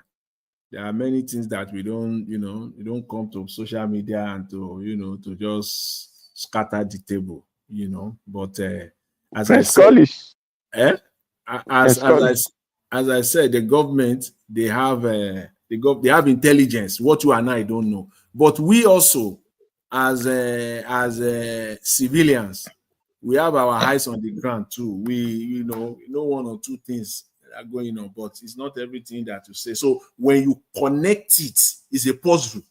When you connect what we know to what Mr. Tinubu said today, like begging Nigerians, please, especially the youth, was begging the youth that don't listen to all the people that wants to bring this democracy down. You now connect the puzzle, the dot. It makes sense. I bet made the youth still ask some. Waiting, maybe Tinubu can define what they call democracy. Tinubu is not speaking to the youth, he's speaking to the military, my brother. He said the youth. So he should still come and define democracy for us so that we will know what is called democracy, because we did not know democracy in our lifestyle, in our lifetime. Nigeria was created in now. We have never known what they call democracy. So you should come and tell us. Tinubu knows that if the youth comes outside in the millions, there is every tendency that the military will rise up and take advantage. That is what he's telling you. The military does. You should not come outside. Baba, Oga, make you cool down. You don't know. The military doesn't need million to stay outside before they want to take over. If we have people that have sense. Babangida said in his book, he said it is the civilians that give them the tonic to overthrow every regime. Did he not say it? You know, Yeram. Mr. Collins. Chris Collins. Hello. Yeah. Yeah, I'm welcome. Sorry. Okay, all right. We lost you earlier. So you have your 8 minutes. Please go ahead. Yeah. Let me stand on. Well, I greet our mommy in diaspora. Let me stand on existing protocol. Yeah, that's the way it is, my brother. You know, Nigeria is finished for me. Nigeria is finished, my brother. There's no. You see where we are now. All these things that we are seeing right now, the corruption, like what certain things that Elvis was showing us. You know, somebody having issue with his sister. They buy the sister, they carry dead body wrong. You know. Hello. Yeah, go ahead. Can hear you. Mr. Collins. Hello. Yeah, we can hear Hello. you. Go ahead. Okay. Yeah, they carry the dead body run and all this thing. The person is looking for video to come ahead, you know, saying a lot of things. You know, this is just the beginning. You see, the things that are going to happen in Nigeria, this is just what we are seeing now is just like a joke. Because there is no arrangement on ground that we can see that will make us feel, oh, maybe it's going to change. If Nigerians are thinking that it is prayer, like what most people used to tell me, they will say, don't worry, God will intervene one day. You know, God will intervene. You know, things are going to change one day. You know, magic is going to happen. If they are waiting for God, so it's going to be very, very funny for them to see things that are going to, you know, unveil in future. Because the system is gone. Look at the way they are, you know, bringing out money, cash, billions, trillions in dollars. They are sharing it. They say they are bringing out money for projects every year, year in, year out. The projects are not seen. You will expect something good to come out from Nigeria. My brother, it's going to be very, very, very difficult. It's going to be very, very difficult. Because in the first place, I just see this our brother, whether it was Mr. Alabo, I don't know, not quite long, was saying that Nigeria we are coming, Tinubu will not win 2027, we are coming, we should get ready. I was just laughing on the background. Get ready as I want to wear iron shirts. So come and fight who? Without electoral reform being corrected, Nigeria is not going anywhere. There's no amount of Mr. Collins, sorry I interject you. Let them even do the electoral reform. These guys, they know what they want to do. That's just my honest truth. Exactly. Nothing will pull that guy away from there. 2027. There's no amount of. Look at what is happening already now. We are seeing it already. There's no opposite party anymore. Human beings like Tinubu, what you understand is force. You have to straight away. Right from time we saw what happened in Lagos for many years, more than 2 decades. So nothing good is going to happen, because in the first place, if there's no leader that will fight for Nigeria because they are not you know, elected in the right way. You cannot elect people, or people cannot force themselves into power against the will of voters, and you expect them to do something good, because before they get there, what they want to do, they've already said it outside you. They've already had that discussion before they will not say, okay, they want to force themselves in there.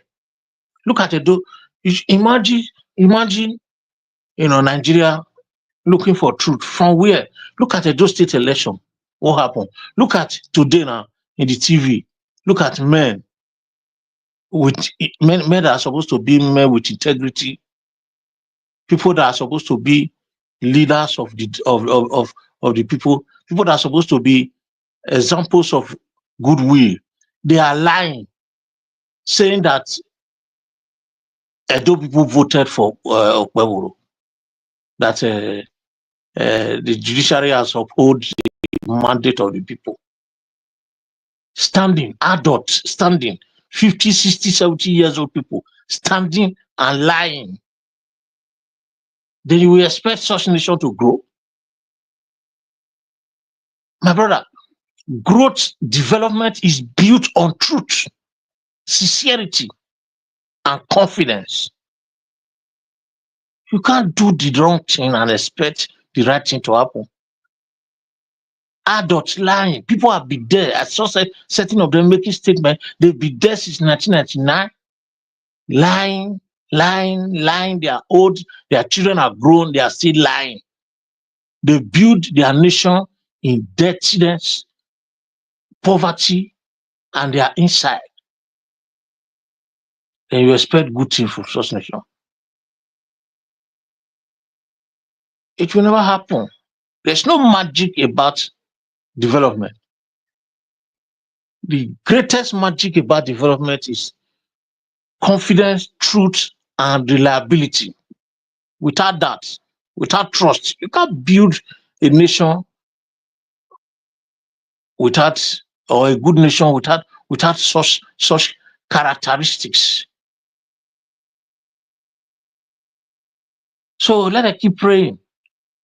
A time will come. This one now, that woman, they buy the sister or the daughter. They made away with the corpse.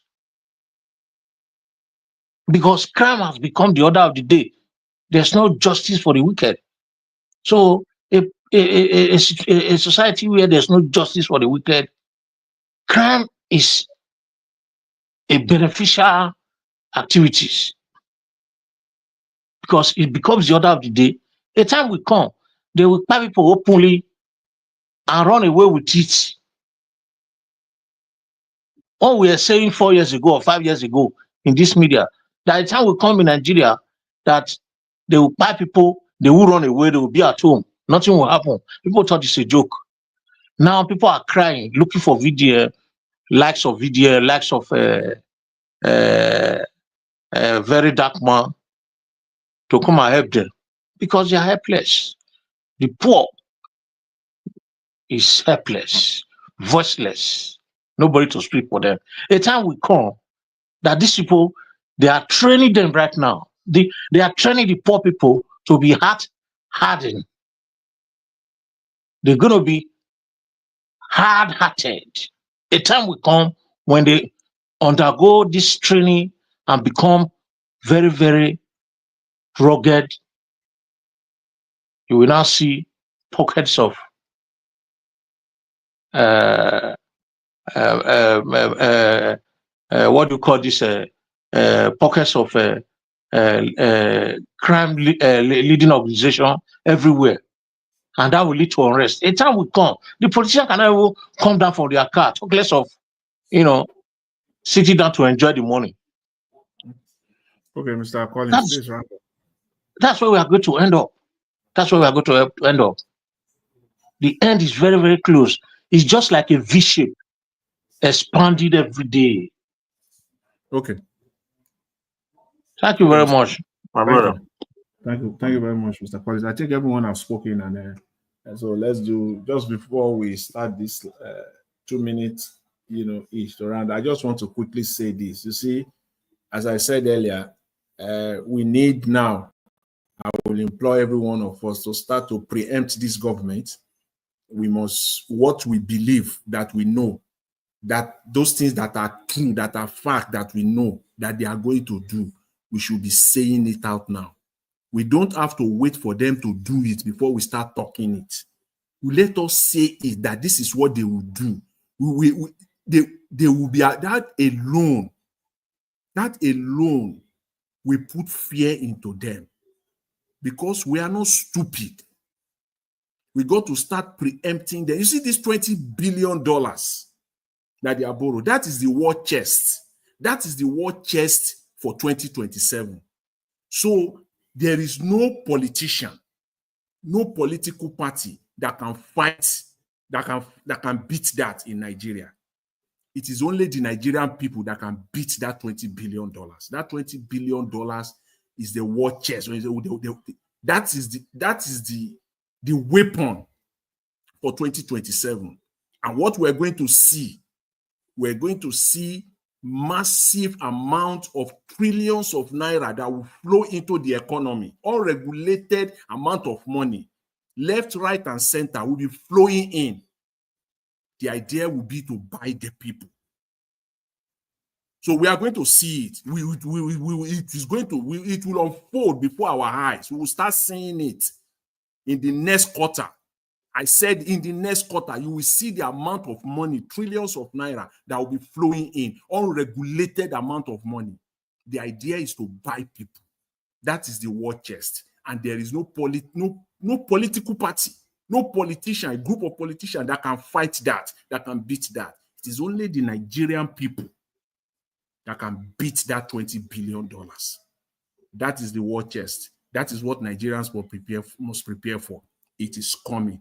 And by the time that trillions of naira gets into the Nigerian economy, you can just imagine the devastation, the uncontrollable level of inflation that will be inflicted on the Nigerian economy. It will be unimaginable. That money is coming, unregulated. They will just be throwing it at people. They will be throwing it at people. That's what somebody has said on this platform severally.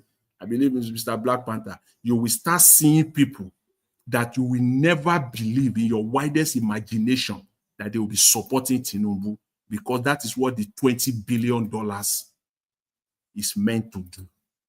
It's a war chest for 2027. So we know their game plan. This is the plan. This is what they are going to do. So the Nigerian people should get ready. It is the Nigerian people only that can beat that war chest. There's nobody else can beat it. So yeah. So let's do the 2 minutes. And then the 2 minutes are there, we round up. Mr. Alabo. Mr. Alabo. I think Mr. Alabo has left us. So Mr. Odua. Mr. Odua is not here as well. Okay. I'm here. Oh, Mr. Alabo, you are here. Okay, please go ahead. 2 minutes. Let's round up. Thank you, Mr. Jonathan. We will take back our country. Nigeria, don't give up. When I was talking about that, I don't know if it is Mr. Adumalig or Odua that was mentioning that he heard me saying 2027 will push Tinubu away. It's not as you think. Nigeria will push those criminal elements away. I am serious about it, and I will keep saying it. If you ask me how, 2027 is between the Nigeria people and the APC-led government. No matter the money they will pump. When I'm telling you, put the security agency together in Nigeria and all the parastatals, they are not up to 1.5 million. When I say all the parastatals, all those civil defense or forest guard, all of them put together, they are not up to 2 million. How many people I know out of the 200 million we have, politicians are not up to 1 million. So when you want to talk about, say, some of them will not come out, opposition party will come out. How many van of the military is going to pick Nigeria? You don't know. It's a hunger game. 2027. You will see the street. You will see the election will end in the polling unit. And that polling unit is where we will decide our result. We will call it out. And everyone will follow it. Nobody is going to the court. It's not business as usual. For Tinubu, he will feel he's doing it. That is why they are not ready for the electoral reform. Somebody is saying if they do electoral reform, that is why they don't want to do. See what happened to them. Some key people who think the whole power could not return. A lot of governors could not return as senators.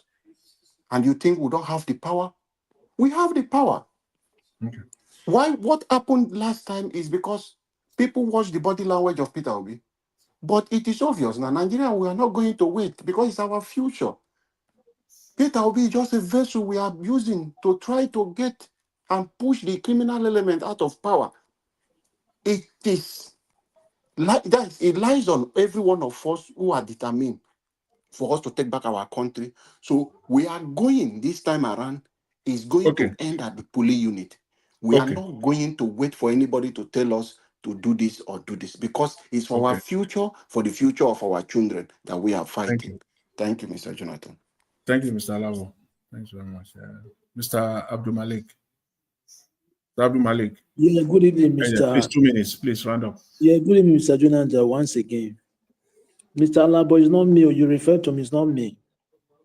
You see, what you just said now is true. I supported you because all the forces, Nigeria forces, they are not up to 1 million. Just like I heard, only military, they are 200,000, which is a police, they are 300,000. It's just because of Nigeria city, they are not serious. That is the problem we have. If they are serious, only 1 million, they can take Tinubu out of there.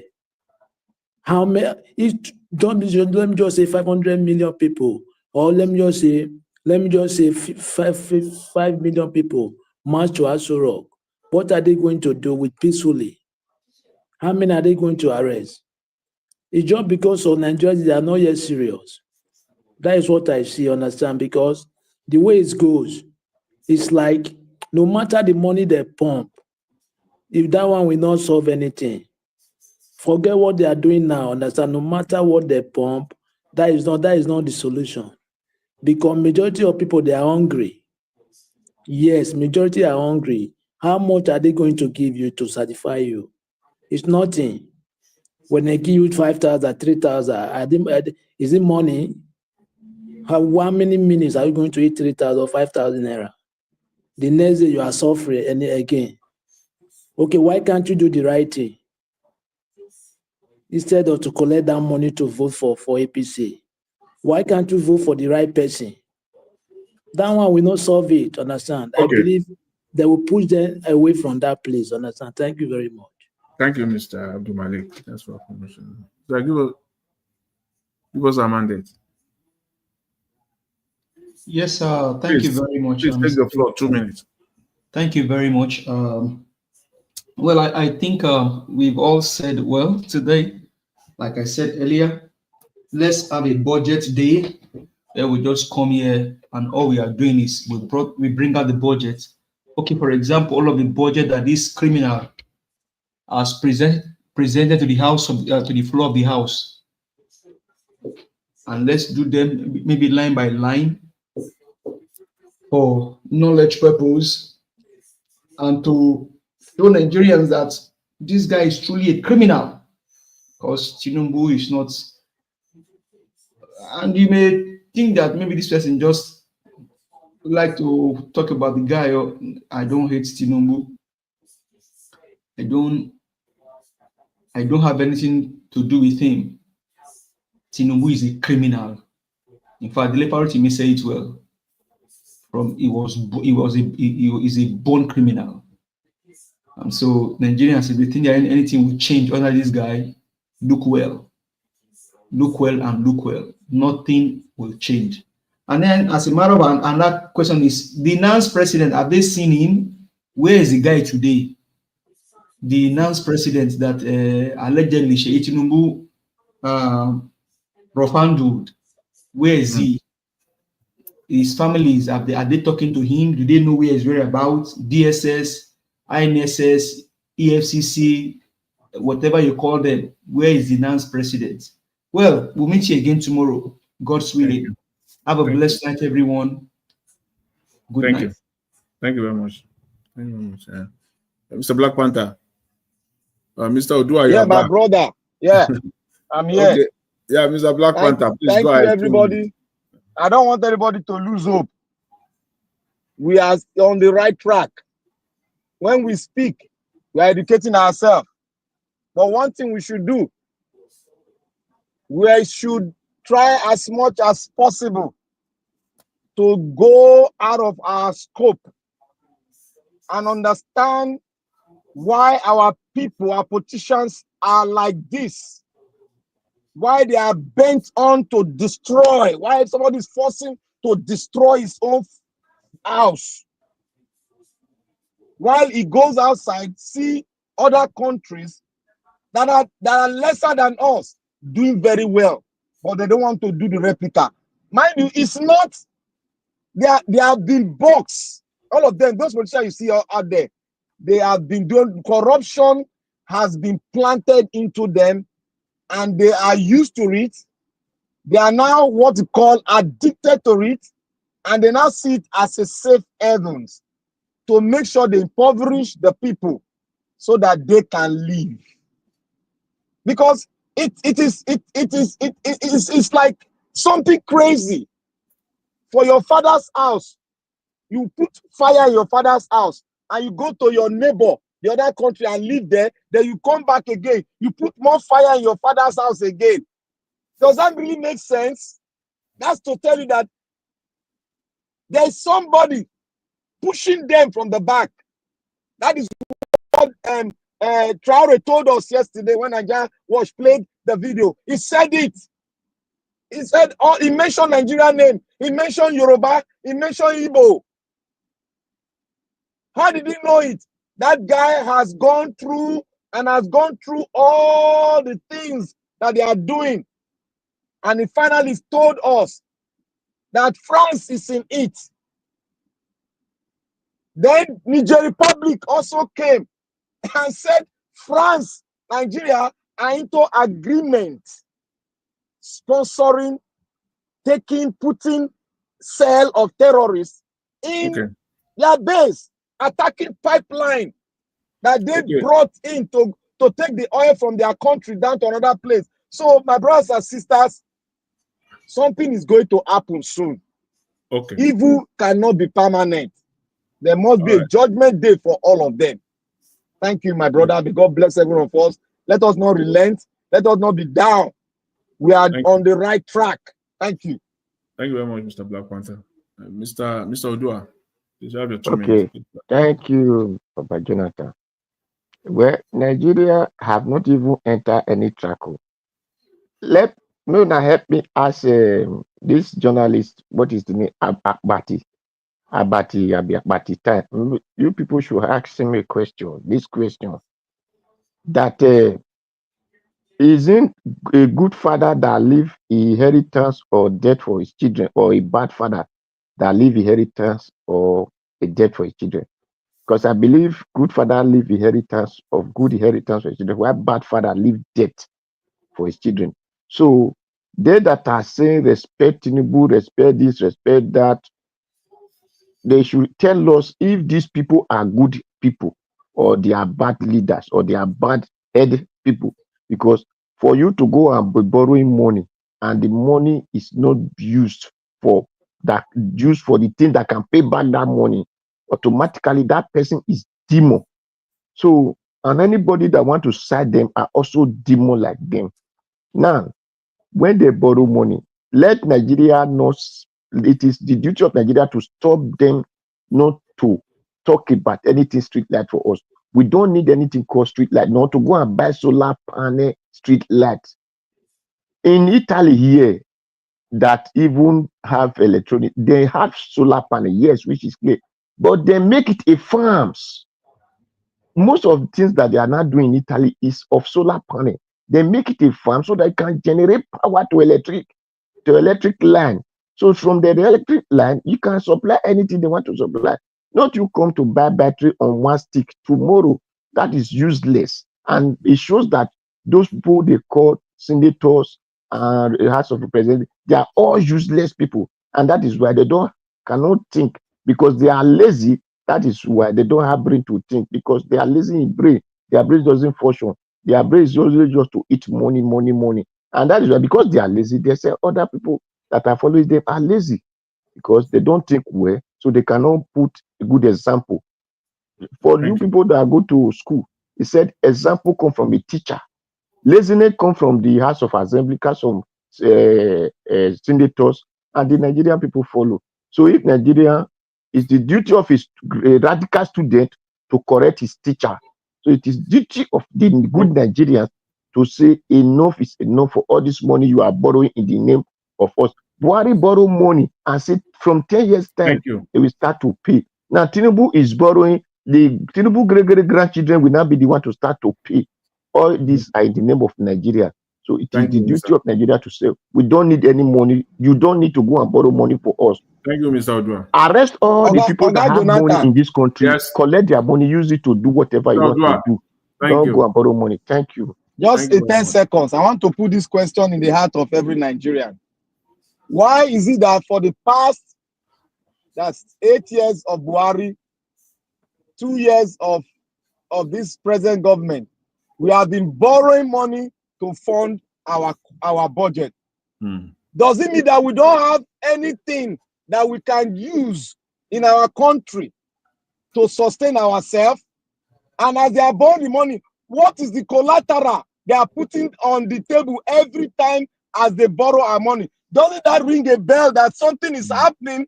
An agreement has been thrown on the floor within the imperialists and our own politicians. Without, that question that you ask is a very broad question, and it comes with a very broad response as well. Exactly. But just to answer it, just briefly, in one sentence, without borrowing, they cannot loot. Without borrowing, they can't loot. They can't steal. Simple. Without borrowing, they cannot loot. It gives them the ability to loot. Gives them the ability to steal. Sometimes it will shock you that most of this money that they borrow, most of them don't even get to Nigeria before it's gone. It doesn't even land. It doesn't even land in Nigeria before it's gone. The money is in Washington or in Brussels or in Paris. The money is still there. The money is already gone. Let me say this, Mr. Jonathan. It's just, you can call it stealing from the source. Yeah, stealing from the source. That's what. Now they borrow the money, so right from the source, they already have where they are putting the money. So you only see people in Nigeria, but they are. Do you know what? Do you know where they keep? You know the area where. You know one area where I align with Mr. Black Panther when he's talking about imperialism and all these things is that you see the money that they borrow, they will tell the creditor that this money, there is no loan that does not come with what we call the use of proceed, which means that what are you going to use the money for? I'm going to use this money, borrow me this $1 billion. The country as a sovereign nation, we want to use it to build 1,000 primary schools classrooms. As simple and as basic as that, there must be something. The question then is that these people does not come back to check that the money that they borrow was actually used, and they will go back and they will give them another one. That is what Traore was talking about. Thank you, my brother. They know, Mr. Jonathan, they know that these guys are criminals. Yeah. They will steal it. But because they made them criminal. Because they have a ulterior motive in that, they will give them. It's just like Trump now. Trump cannot go and borrow money from China without Congress or maybe all of those things approved. Or he cannot do any shady thing. Now, listen. What I want to say is that you see the borrowing issue. Mr. Prince Collins, it's your 2 minutes now. You can take your 2 minutes now. Yeah, because the borrowing, the idea of continuous borrowing is there because they don't invest the money they borrow. It's when you invest the one you borrowed before. With time, it begins to yield interest and you begin to enjoy the dividends. But when you don't invest it, and as you borrow, you spend it, you're going to come again and borrow another one. Just like you borrow money to pay us rent. Another month we earn, you go and borrow another one to pay another house rent. Because every month you must pay us rent. That's the way it is now. So when they borrow, they don't invest. It's only those that borrow. If you borrow money, that's why, okay, like you borrow money every month till they pay us rent. Your house rent will finish because you go keep the borrow. But if you borrow mortgage, take buy house, As you dey pay the house rent, you dey pay your mortgage, time will come, the borrowing will stop. Because the mortgage, when you don't pay, you don't go borrow again. That's why it be now. Nigeria, they borrow money, they don't dey plan put, so they will keep borrowing. That's why time will come. You see, why is it that if the looted fund from Nigeria, if they are returning it, they want to specify what the money will be used for? Because they know that Nigerians, they don't use their money, that they don't use it for what they're supposed to use it for. That's why they direct it to say, okay, this one is coming. Look at what's the name of the Delta State president, Buhari. The money Buhari looted. When they were bringing it, they directed it towards a project that that should be realized. Look at this other lady that stole our money.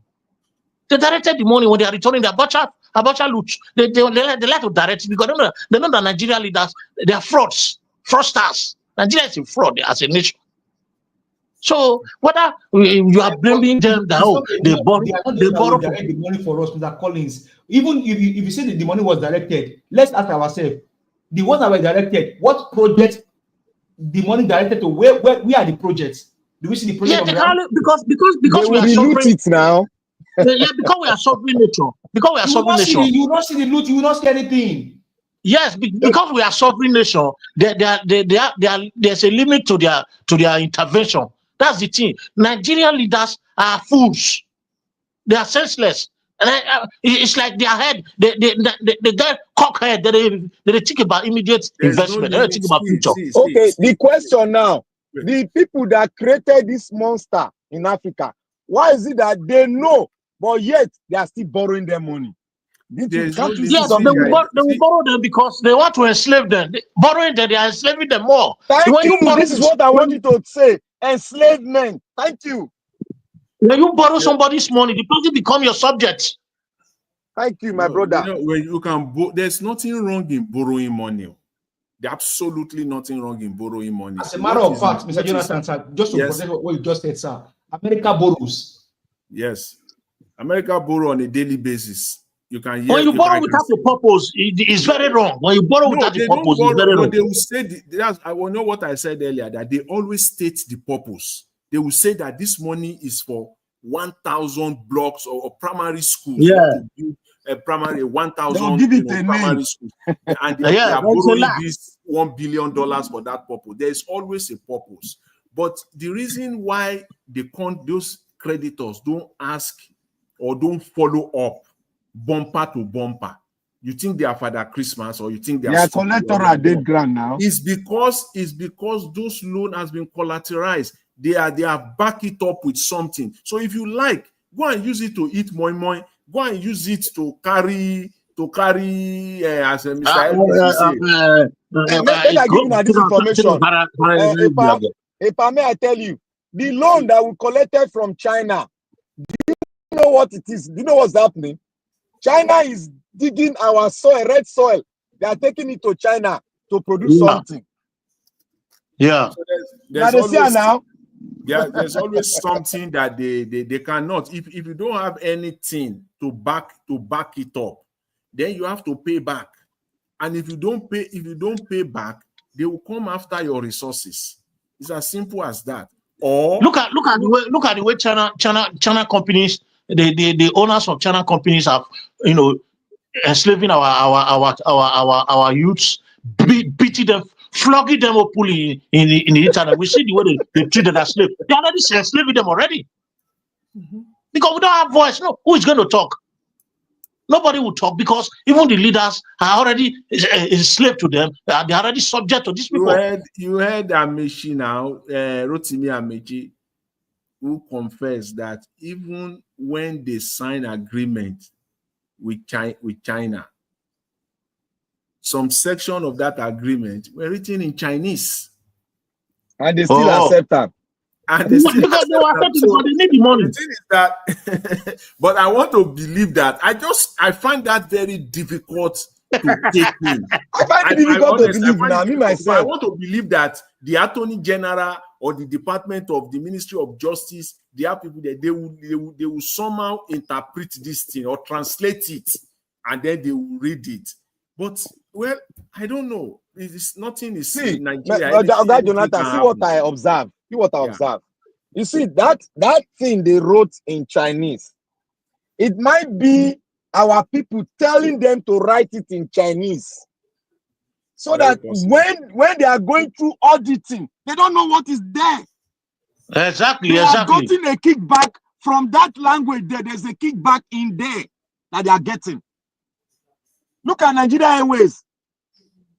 There was a kickback of billions going into one person's pocket. Before this president minister, now discovered the kickback and nobody's arresting the man. There was 90 billion naira, 90 billion naira stolen from in Accountant General President. He stole it. Nobody's accounting for it. Does that tell you that are we in a country? Is that a country? Look at answer them now. No wait, Blackwater. Look at the house they allegedly seized from Emefiele. Just evaluate that property. 700 something the duplexes. Duplexes. What about you? Don't forget the one they steal when they collect for Lagos. You know, remember that dollars where they found for one house, for one skyscraper for Lagos? Where dollar full the room? Where FCC broke them. You know, don't forget that one. Nobody was arrested.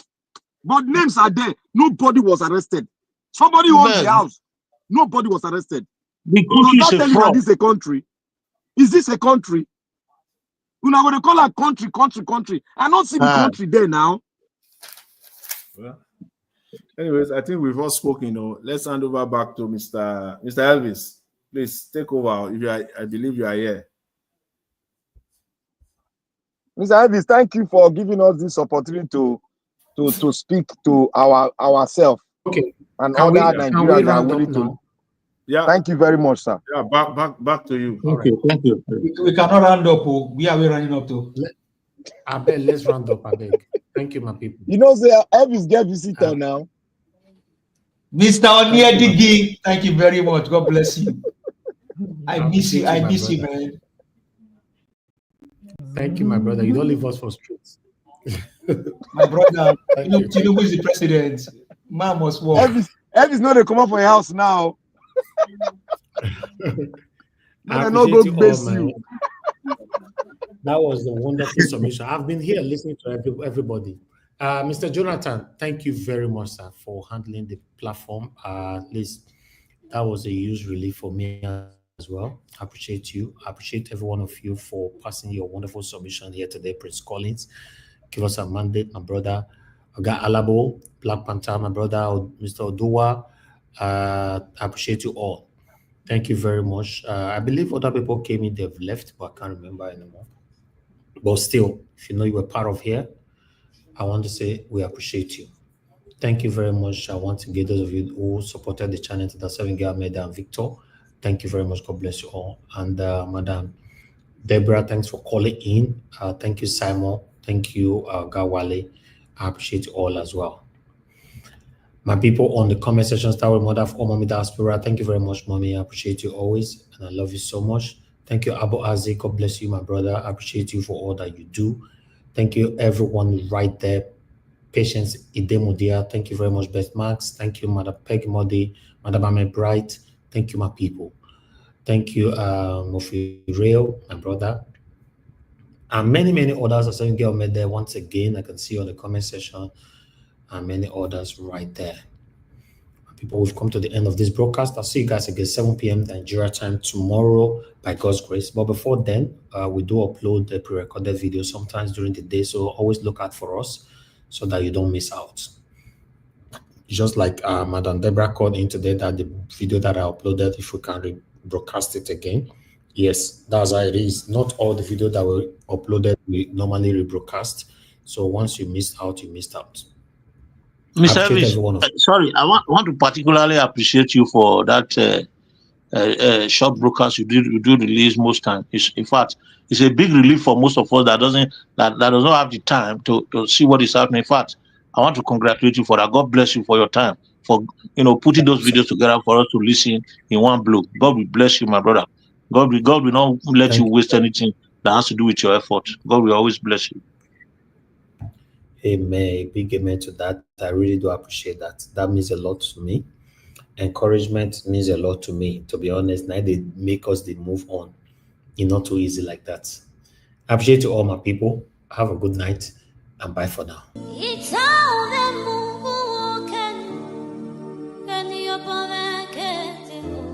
That's right.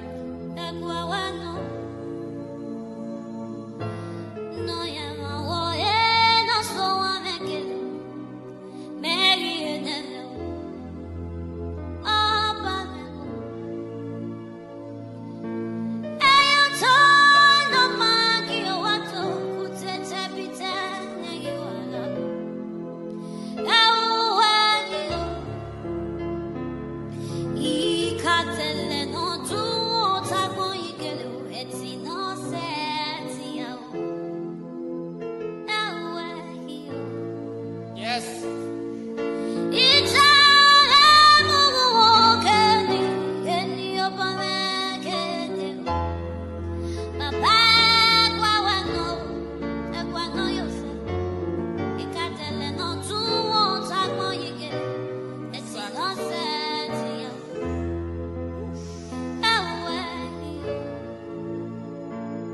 Oh,